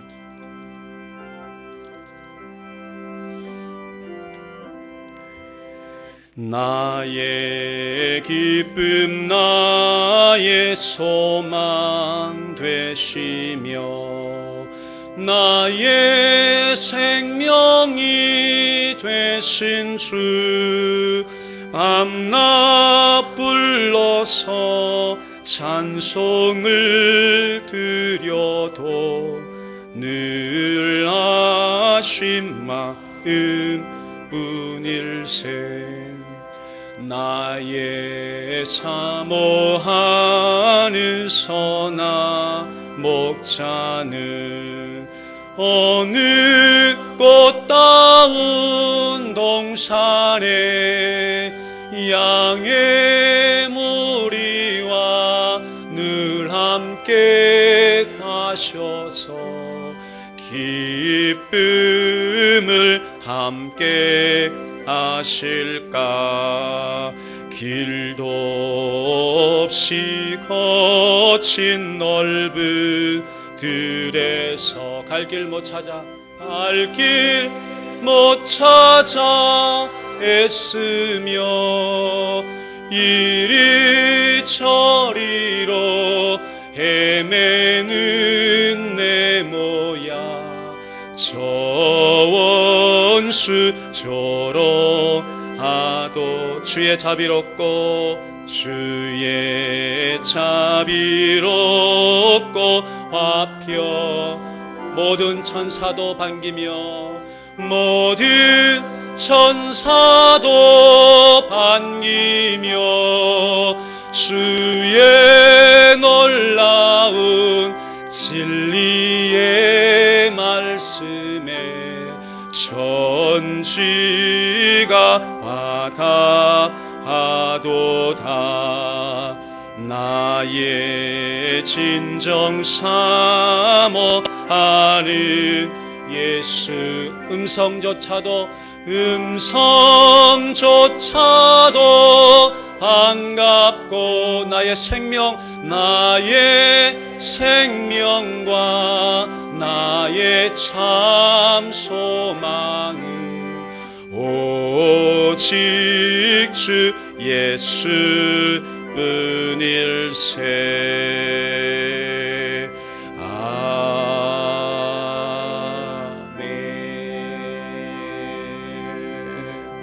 할렐루야. 우리 한번 인사드리겠는데 주어를 바꾸는 인생이 되겠습니다. 인사드리게요.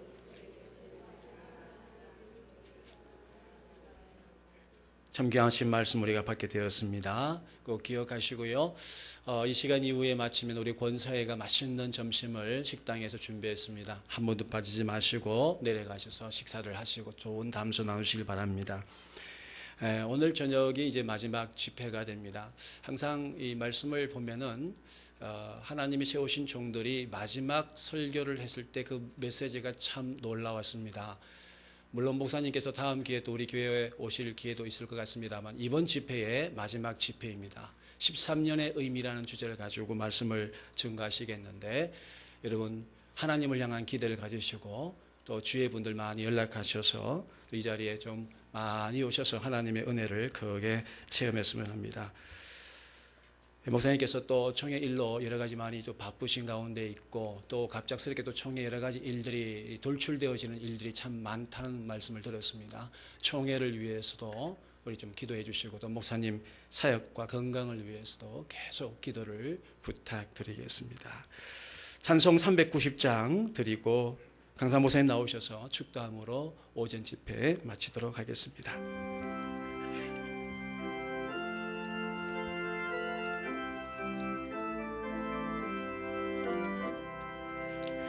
예수가 거느리시니 즐겁고 평안하구나. 주야의 자고 깨는 것 예수가 거느리시네. 주 날 항상 돌보시고 날 친히 거느리시네. 주 날 항상 돌보시고 날 친히 거느리시네. 때때로 괴로움 당하면 때때로 기쁨 누리네. 풍파 중에 지키시고 평안히 인도하시네. 주 날 항상 돌보시고 날 친히 거느리시네. 주 날 항상 돌보시고 날 친히 거느리시네. 내 주의 손을 붙잡고 천국에 올라가겠네. 괴로우나 즐거우나 예수가 거느리시네. 주 날 항상 돌보시고 날 친히 거느리시네. 주 날 항상 돌보시고 날 친히 거느리시네. 이 세상 이별할 때에 마귀의 권세 이기네. 천국에 가는 그 길도 예수가 거느리시네. 주 날 항상 돌보시고 날 친히 거느리시네. 주 날 항상 돌보시고 날 친히 거느리시네.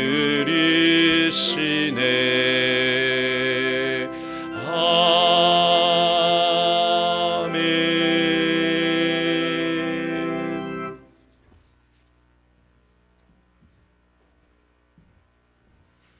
기도하겠습니다.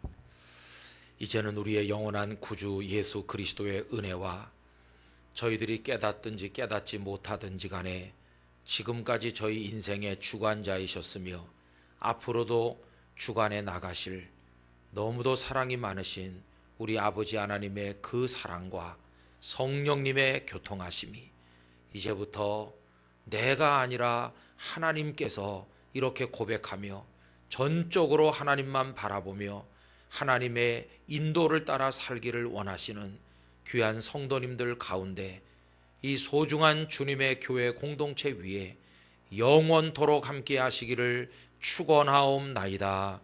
아멘.